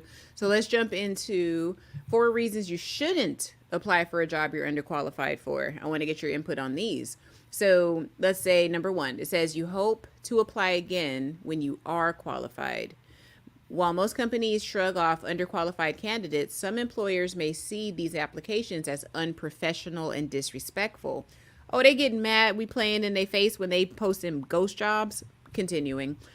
Because of this, you should be careful not to misrepresent your abilities or apply to a position you're underqualified for at a company you definitely hope to have a future with. So here's an example because I get what they're saying as I read it more. So let's say you're studying for a master's degree so you can work at a specific organization. Hey, Farida girl with your master's. Okay, Hmm. you should avoid applying to any positions you aren't explicitly qualified for at that organization, especially if it's a tight knit business in which your name will be recognized for years to come. Otherwise, you may come off as someone who doesn't understand the industry. So, what do you think about that? Will you be perceived as incompetent? To some degree. Okay, okay, Um, or there, tenacious? ooh, Go getter. I was called a go-getter once because I did something like that. They were like, wow, you're a go-getter. Okay. Which is not a bad thing if you have the right mix of skills, but I'll say this to you. There's go-getters and then there's village idiots. Girl. I'm sorry. I'm about to explain why I said that. I'm gonna give you the screen. I gotta step away for a second, okay? Okay. All right. There's an employee that applied for a specific position, and they claimed that, oh, by the way, they've been with the organization for 6 or 7 years. But then they put on their resume, oh, I was a supervisor or I was a lead for the last year or two in the same company. Mind you, we know this person was never in that position. They didn't have a leadership position there, but they had that misrepresenting themselves on their resume. Like, had you lied about a position that was not in the same company, you might have gotten away with it. Keyword. That's a strong might. But if you've been there for 6, 7 years and you claim 2 of the years you were functioning as a lead, and there's no pay and there's no record of you functioning as a lead, why are you lying to me? Why? Why are you lying? Why are you lying to HR? HR knows exactly what positions you hold. So that's what I said. Sometimes, yeah, it takes gumption because you may have some of the skills, but then you have some people that will flat out lie to you and then don't realize we can verify this. So there are some people that when you look at the resume, you know that there's a village missing their idiot. So let me go ahead. Hold on. Oh Lord. Wait. We're gonna do it anyway. We're gonna do it anyway. We're gonna do it anyway. You just have to find something. I'm sorry. There's a couple of new comments. They gonna kill me. They gonna kill me. I can't. Yo, we just got demonetized, yo. Oh, all right. But that, I swear, girl, that song has been playing in the back of my head all this week. I'm like, I'm gonna do it anyway. I don't care anymore. I don't, because at the end of the day, who's gonna stop me? Nobody. I'm gonna have that conversation in a second. Let me get through these 2 comments, and I'm gonna tell you guys what Credit Solutionist is on right now. Okay, hi, I have a job already. Amy Yoshikawa. Girl, look, we all got jobs. We talking about how to get about these jobs we got. You know what I'm saying, girl? Well, okay, well, congratulations, you have a job already. All right. Okay, look, let me go ahead and give her. She came for her flowers. And Blind Betty says we're gonna give her flowers though. Wait a minute, we gotta respect that. Because some people don't want to work. All right, went 4. Centrea 4th. Did I skip anybody, or is this the one? No, Blind Betty had a comment above there. She said, yes, and thank y'all both for the information. Blind Batty, did you come to see us last week, Blind Batty? I feel like your name's familiar. But thank you for stopping by, and you're always welcome. You know. Always. We're going to be trying to do every Friday, y'all. Look, Shelly, look, did I speak out of turn? Look, girl, I'm over here dictating your schedule. Look, girl, what you got? You got, look. I'll be calling in my Fridays, okay? I'd be like, Shell, you coming on, girl. Okay, so went through 4 hours of interviews in one place, 2 hours in another, did tests, asked how I did. Others had to call them out of interview since they enjoyed our time, ghosted. So wait, did they ghost you or did you ghost them? They ghosted her, it sounds like. Okay, so there's definitely, like I said, it's an epidemic. I do believe it's not just because employers are buttheads. I also just think that we're witnessing the shift in the generations, because I'm sorry, like baby boomers and stuff, they're getting out of the workforce. They're segueing out. And we're getting the younger folks, the millennials, older millennials, what else? Gen X, Shelly, that's coming in, and they're adopting some of the stuff that we even do in dating. They're translating it and moving it into the job space. Because ghosting is a dating thing, and now it's becoming prevalent with Well, that employers. term is being used more in a professional setting, but it Yeah. started off in a more casual setting. We're Yeah. gonna do it anyway. Where Shelly, you need to be singing. I ain't gonna put you on blast, but you got me up here cracking with my little whack, crackly voice, You know what I'm saying? You can serenade these people to sleep, okay? We're gonna do it anyway. Excuse me, do I hear a melody? Do I hear Oh gosh. Oh, okay. oh no, no, no, no, We're no, gonna do no, it no, anyway. no. Okay. Oh No, but I'm so serious. I don't know why that clip's been stuck in my head, but I'm like, you know what? Honestly, you guys, you got to have that attitude. Just have the attitude of we're going to do it anyway, because why not? Who's going to check you? Yeah. And if they do, come through. Me and Shelly got you. Ain't nobody going to check you. You know what I'm saying? We'll look them in their face and be like, really, fool? Who you checking? You ain't checking nobody. Love the Friday shows. Yes. Okay. So you got to say it again, Denise Joe, so Shelly could hear you. Cause y'all gonna see me. I'll be all up in y'all's faces, y'all. And I'm staying on my outline. Y'all be so proud of me tonight. I'm sticking to my outline. Okay. But thank you, girl. Yes. We hope to keep doing many more. Okay. So, Ma Allen, and I don't know if it's M-A or Ma, but hey, welcome to the channel. I don't think I've seen your name before. Ooh, why you cussing though? Let me take that off. You can't be cussing. I thought YouTube blocked y'all that be cussing. Okay, so Ghost Jobs, just dialing in the F. Oh, so I can't tell if you a troll or not, so I'm putting you in timeout. Okay, you have been put in timeout because who gonna check me? Okay, wait, now he's saying something good. Hey, baby girls, MA. Baby, you got put in timeout because you was cussing. I don't know, Shelly, what we doing with this one? We have to remain professional. We sure do. Look, my Allen. We're discussing topics that are going to help people increase their personal economy in the professional environment. We're gonna do it anyway. Apparently, they want to have that spirit and say things anyway that can get them fired at a job. But I digress. My Allen came in with the audacity. They said we gonna do it anyway. Let's just continue, shall we? Okay. I'll be getting sidetracked. I'd be like, "Were you cussing? What we talking about? Come on back. What cuss word we using, baby? Let's talk about it." Okay. So number 2, you have no other applicable qualifications. So we are talking about why you should not apply for a job that you're underqualified for. So it says 62.6% of surveyed companies from the 2023 State of Online Recruiting Report said they received too many underqualified applications, making it the most significant challenge employers face on job boards. Right. Because of this, it's important to assume that you aren't the only underqualified candidate to apply. When applying to a job you're underqualified for, you should highlight the skills, training, and experience that would otherwise make you a good fit. If you can't find anything applicable on your resume, it may be better to divert your time and attention to other open positions. Now, what do you think about this? If I want to be a sales manager, and I don't have the experience, but say I have like 5 or 6 years as a retail sales associate, I feel like I should apply because sometimes you got to get a promotion by leaving. How you highlight those skills makes a huge difference.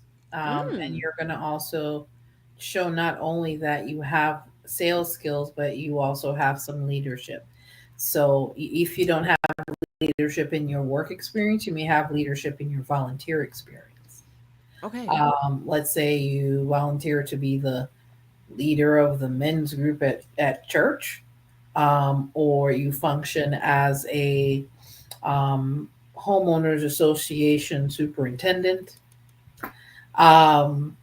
It's not only your direct job skills, but you have to use the experience that you have from other places on your resume, because if you have leadership skills and you're looking for a leadership position, you need to be able to highlight that on your resume somehow.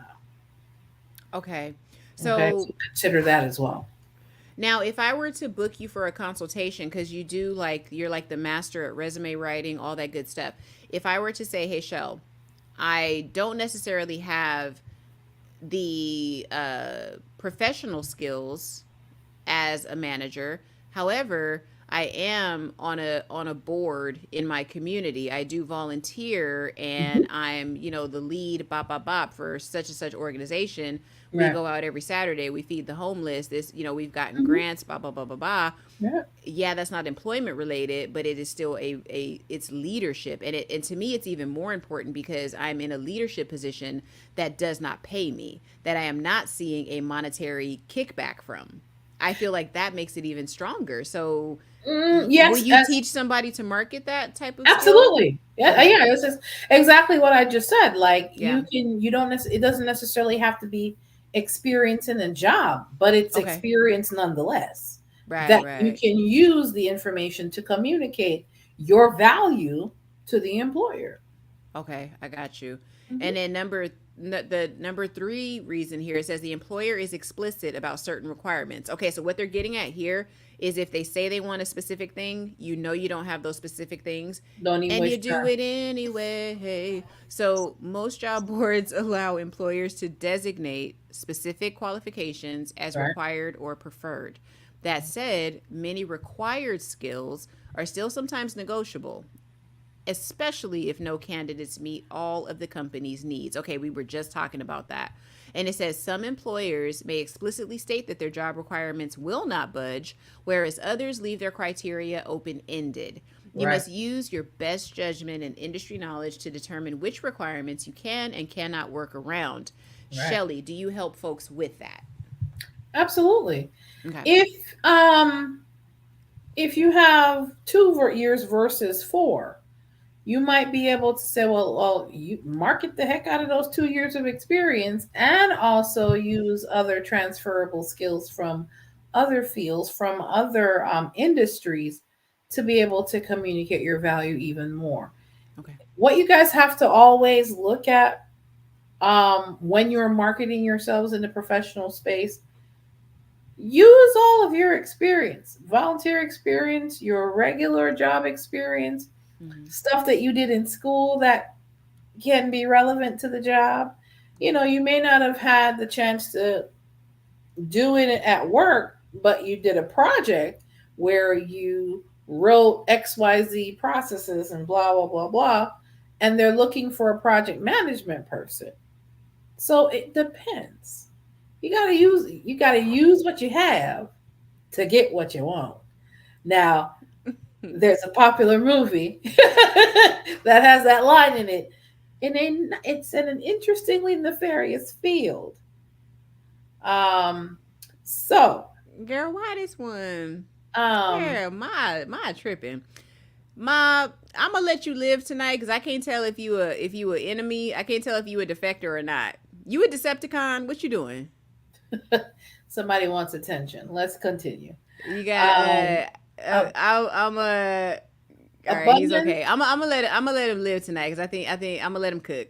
Um, I can't tell if he's on his what's his name what Megatron. I can't tell if he's doing the Megatron. You got Um, Optimus Prime and what's the other one? Honeybee, whatever his name is. That's us. Bumblebee. Bumblebee. Okay, you got Optimus Prime and Bumblebee up here, baby. Are you Okay. Megatron? All right. You Megatron Boo? I can't tell because you speaking in caps. You yelling at us right now. Okay. Abundance Plus says, Like I said, I'm gonna let him cook because I got to read all the comments. But if I see some cussing, ma.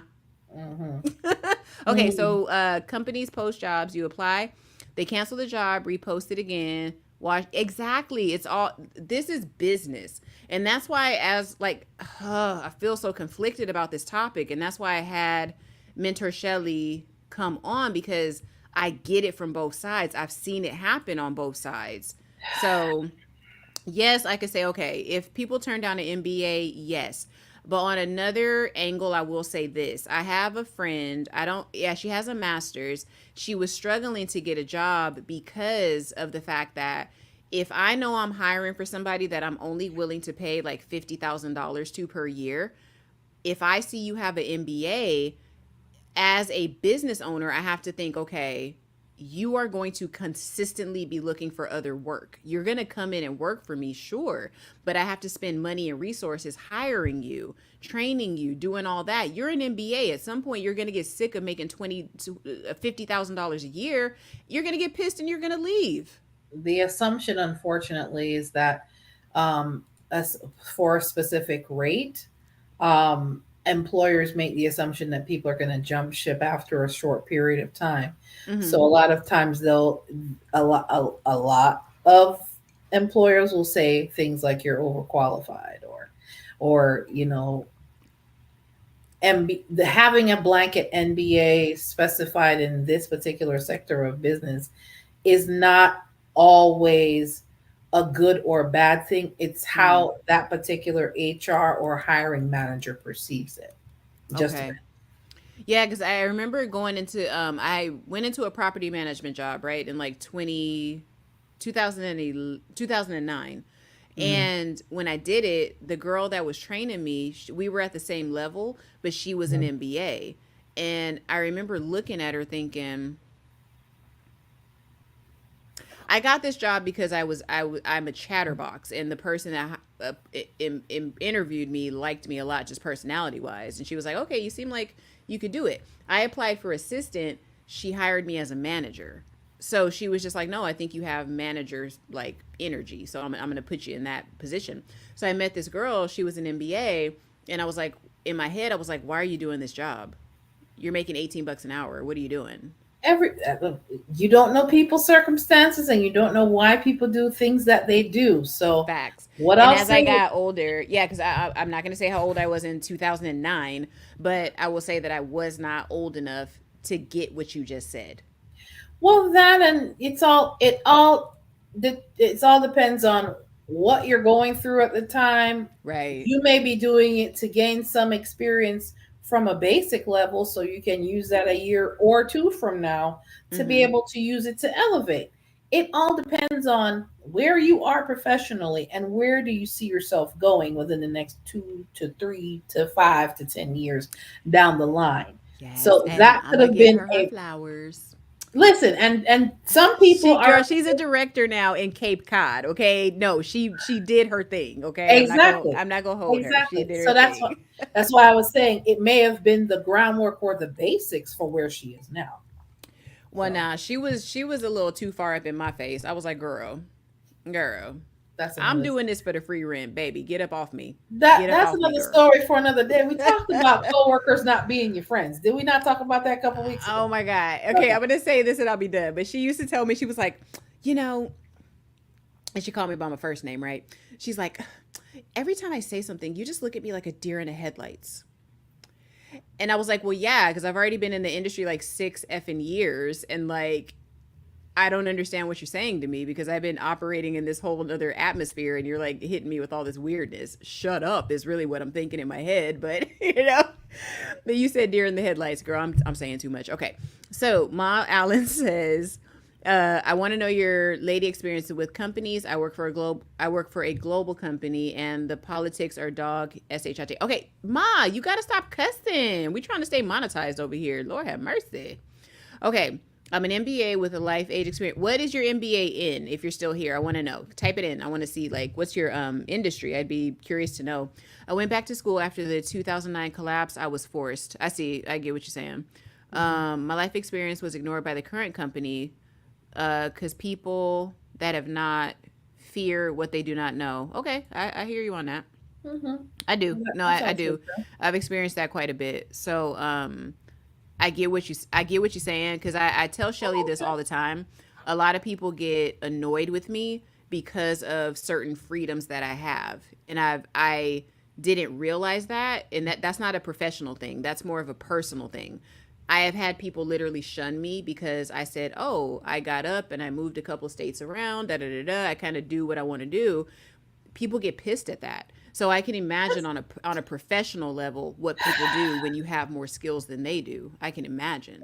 Well, having an issue with what you do, that's a them problem anyway. Yeah. And so you say I was double F discrimination. I mean, you know what? I have a perspective on that. I do think that it does appear it is discrimination. Okay, sometimes it is discrimination. I'm not going to front on that. However, I learned a big lesson this year when they say, oh, rejection is God's protection. It really is, because the thing is, you don't want to be in a place professionally, personally, whatever the hell it is, that doesn't want you. If it doesn't want you, it's going to do its best to chew you up and spit you out. And that's it. And you don't want to be in that position. So it's like, look, if they reject us, okay, cool. Peace out. Because all they're doing is getting you closer to the place or the thing that you're supposed to be in. Right? That's how I see it. I don't know. What do you think about that show? Like, I mean, it just depends. If that's not a good fit, then it's not a good fit. Depending on how the interview went, because a lot of times you may have the skills they're looking for, but they're looking for the skills being communicated a certain way that fits into the company culture. There's a lot of other nuances that they may be interviewing for, not just necessarily just the skills. And funny enough, if they said no, you probably down the line would have not felt comfortable there anyway.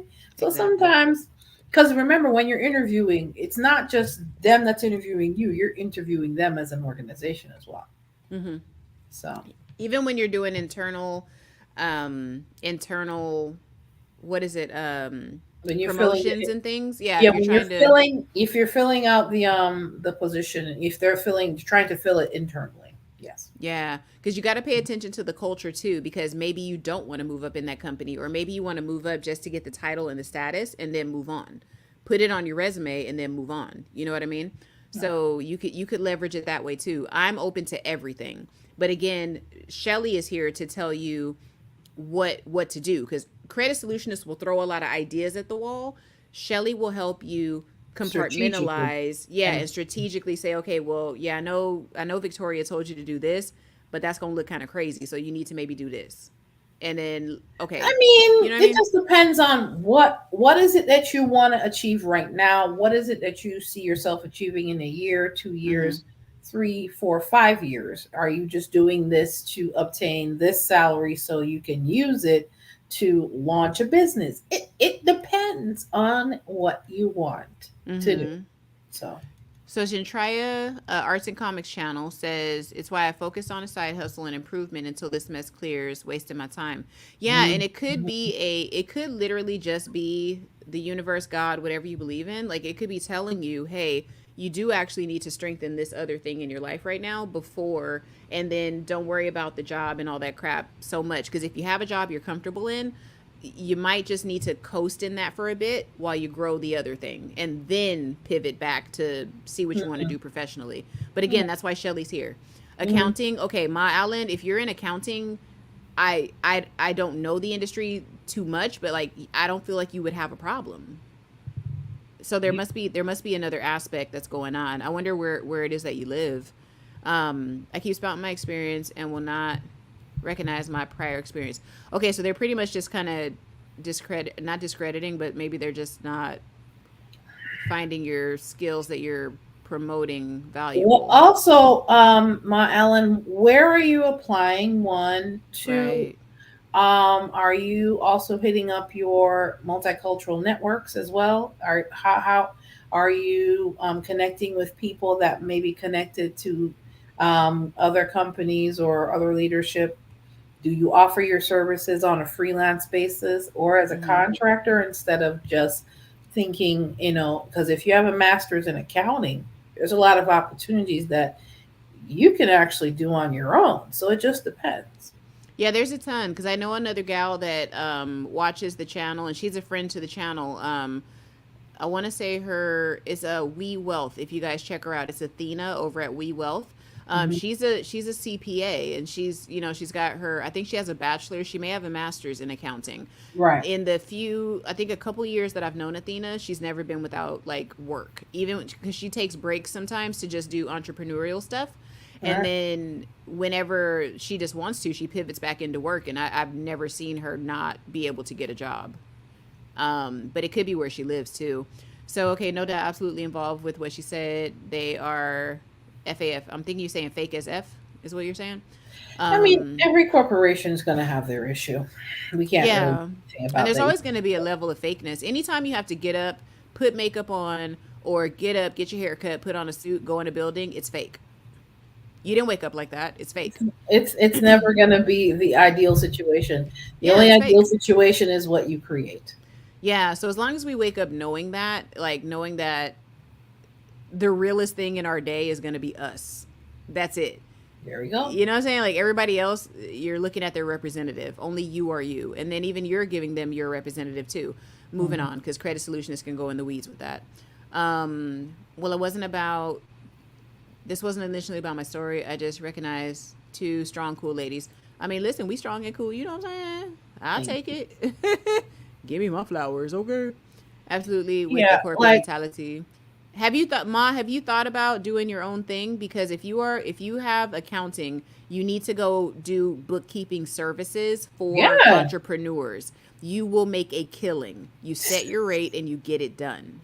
Right now, if you don't already have experience with QuickBooks is giving away their training to become one of their advisors.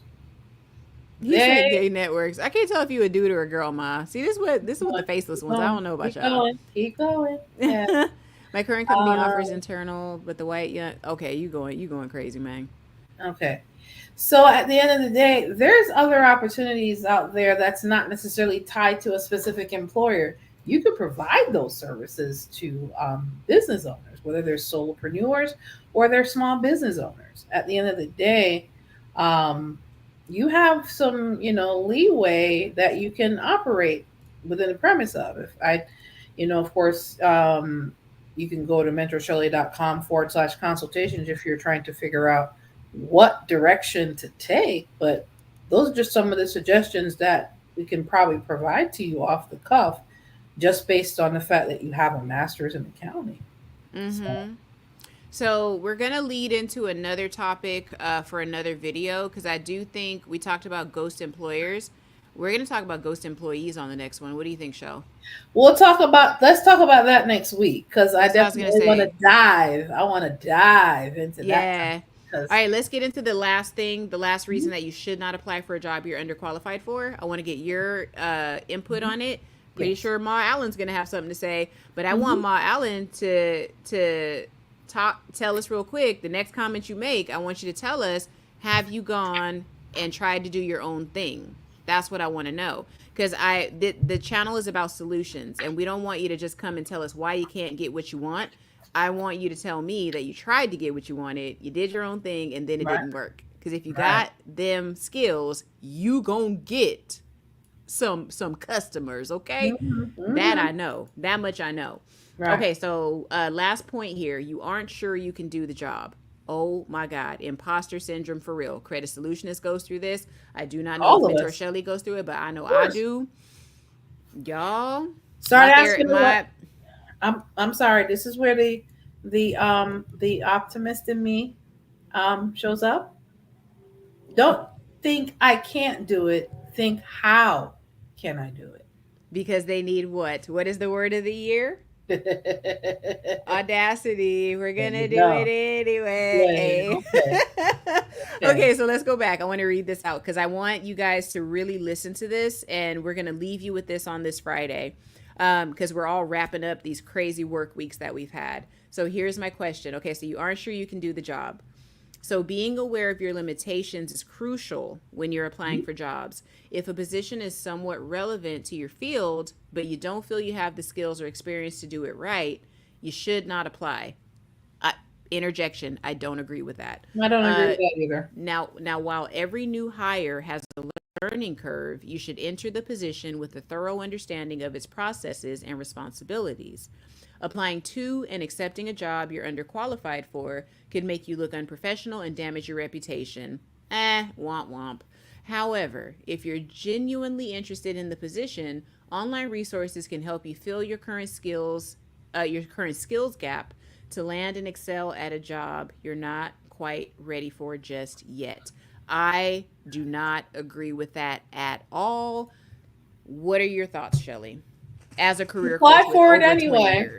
Apply for it anyway. And instead of saying, I can, I'm not sure, how can I do it? What will I need?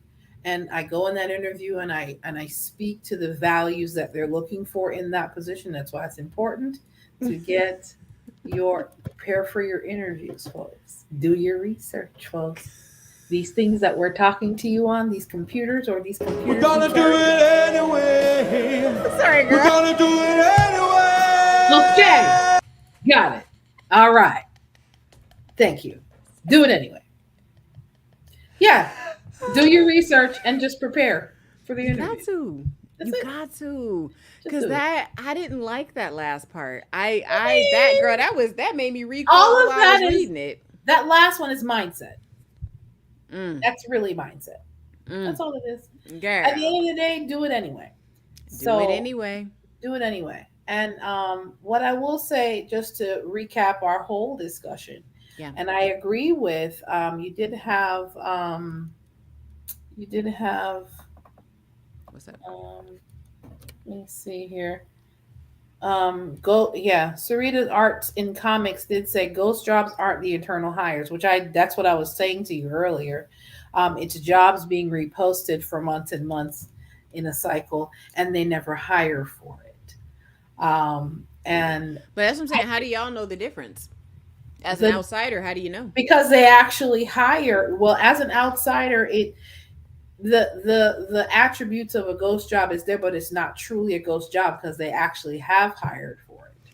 So what would you call and I guess you're gonna have to come up with a new term, Shell, because you No, I don't, because it's not a they're ghost coming up job with in its terms truest all over the sense. place. So we're saying ghost jobs. No, I'm saying you're literally talking about a ghost job, straight, no chaser. I'm giving you the nuanced version because I've experienced it. So what would you call what I'm talking about? That's the thing that needs to label.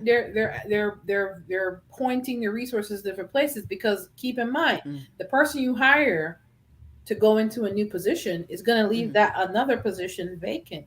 They're going to have to hire for that position as well. So it may create other opportunities. That's why it's not truly a ghost job.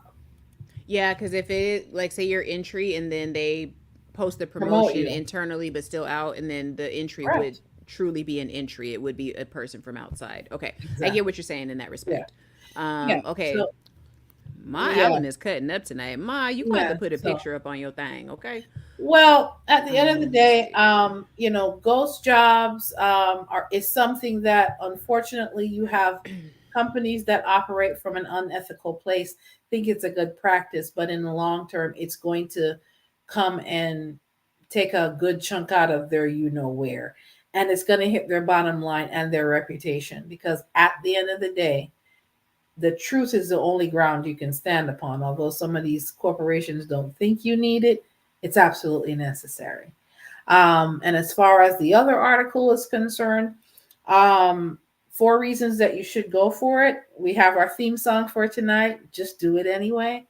Making sure, though, I'm going to say this, making sure that your resume has enough meat on there to speak to the position you're applying for. Because please do not do like what some of these other people do, which is have 2 words on a resume and think somebody is going to even pick up the phone and call you, because you're wasting people's time by not having a full-blown resume that you're using to apply for a position. Because I have seen those. I love Denise show. You guys, look, if YouTube doesn't get me for that, we're putting that in every show, you guys, because we're gonna do it anyway.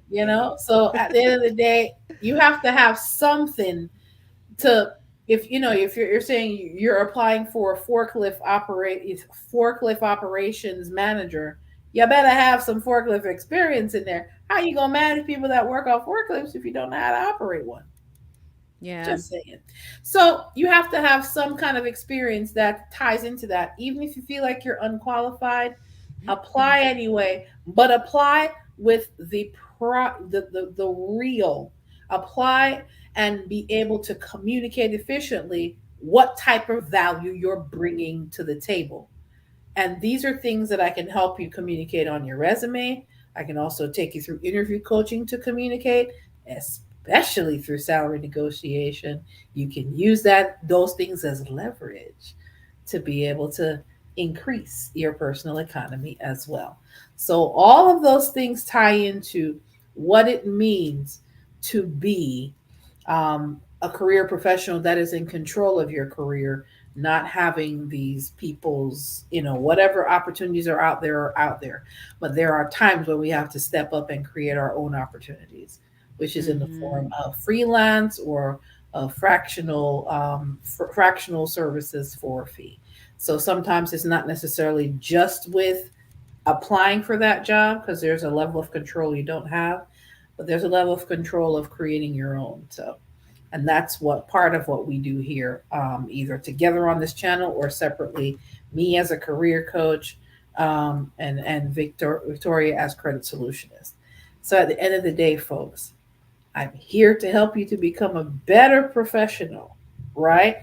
Whether you are coming out of high school, whether you are out of college, whether you are making that mid-career shift from one industry to the next, or if you are an ex-trad wife or ex-housewife coming out of a very perturbing situation and you haven't worked in 5, 10, 15 years, I do have resources available. You can go to mentorshelley.com/ETW for you to start that journey back into the workplace, back into the labor force, and use those skills that you picked up while you're in those roles.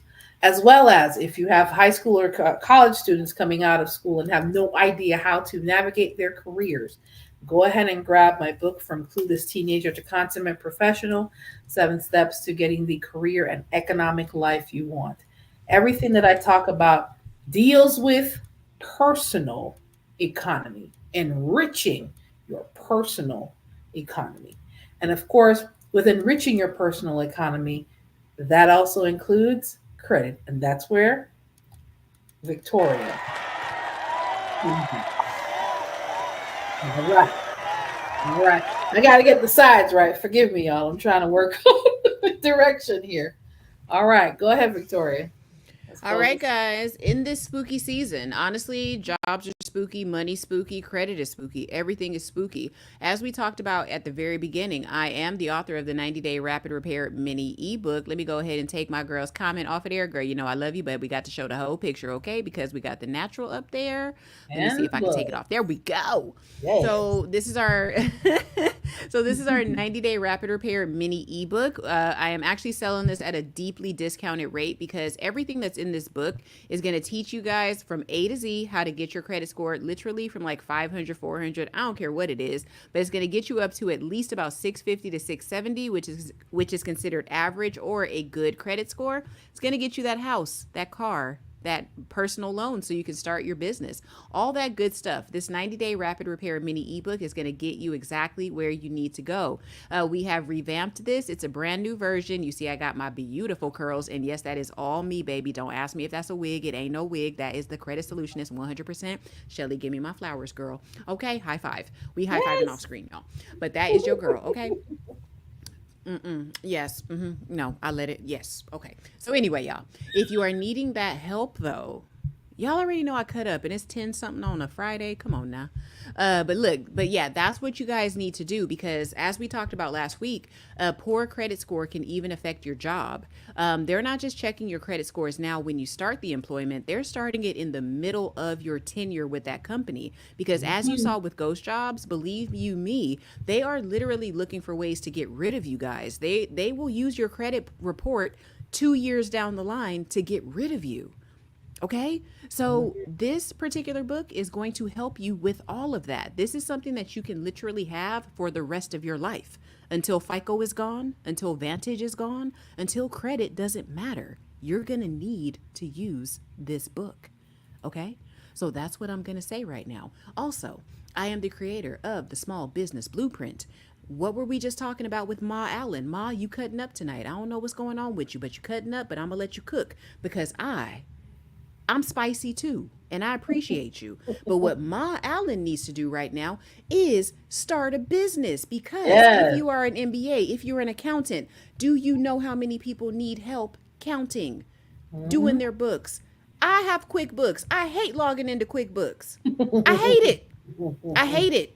But if you were to show me, hey, I have this many years of experience. Hey, I can do your books. Hey, this is my fee. Keep me on retainer, Credit Solutionist, for however many months. This is my fee. Take it or leave it. Credit Solutionist would then have to make a decision and say, do I want to work with Ma Allen or whomever else wants to count my money? You gonna be signing non-disclosures though, Ma, because you cutting up right now. I don't know. I don't know if I could. Let me come on the camera because Ma probably ain't even listening. I don't know if I could hire you because you cutting up. You fiery. You feisty. You might get on to start your own channel and tell them about my finances. I can't hire you, Ma. But I bet you got some skills. That's right.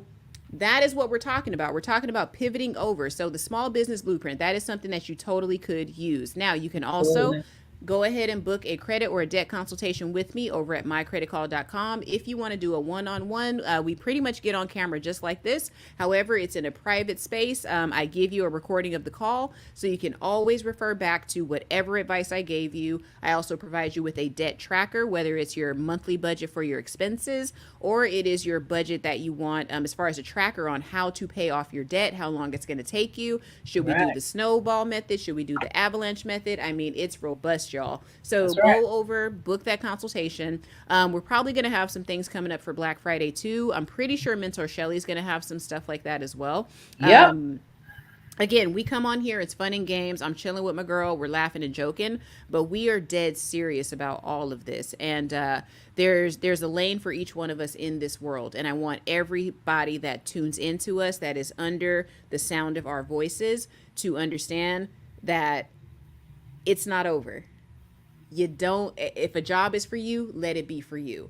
But if you have a job and something else is pulling you and there's this part of yourself you've been pushing down for a very long time, we are here to show you we have felt that too.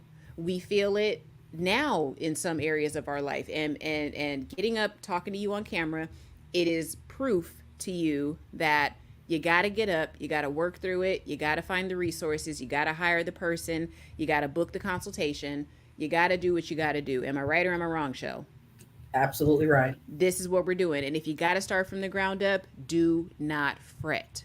Okay. It is okay. All right. So with that being said, Shelly, is there anything else, girl, that you want to tell the people about? I want to thank every last one of you guys that came through and blessed us with your presence and your comments.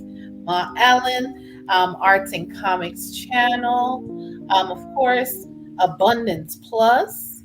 Let's see here, Denise Joe, as always. Let's see here. Still Rocks, of course. I don't know if he's still here. I know, still came in, it came out. He was like, please, I'm gone. Miss Farida James, of course. The NBA in the house. Amy, your shit. I'm sorry. I'm massacring your name. I'm so sorry. Amy, thank you so much for coming. Blind Batty, so thank you so much for coming. I don't think I've ever seen all of Vince Wilson, thank you so much for coming. And of course, thank you as always, Miss Credit Solutionist, for inviting me on here to be able to discuss different topics. And at the end of the day, we're here to help you to become a better professional and also to help you improve and increase your own personal economy. Absolutely, y'all. Tell a friend, y'all. And we're going to do it anyway. Because we got what, Shelly? Audacity. We got audacity. We're going to do it anyway because we got audacity. I'm sorry. We got to do this because we got to get the people into it. But yeah, y'all, like I said, we're just like y'all, struggling every day just with whatever we're going through, right? But we show up, and that's the difference. And there's no reason that you can't show up too. We don't care if it's 2 people or 10 or 200. It doesn't matter. If it hits one person's ears and it inspires you and you feel compelled to reach out to us, or just be in the tribe and watch and hang out with us every Friday, we're down with that. So have some audacity this weekend. Do it anyway, okay? And be safe with whatever you're doing. And if you're not safe, hell, name it after me. I don't care. Name it after Shelly. We'll do what you got to do, you know? But this has been Victoria Langford. your credit solutionist, and Miss Mentor Shelly, who is your dream career coach. And we are going to be signing out, y'all. We will see you next week. Give us a like before you leave and subscribe to the channel. We'll see you next Friday, all right? Credit solutionist and Mentor Shelly out. Bye.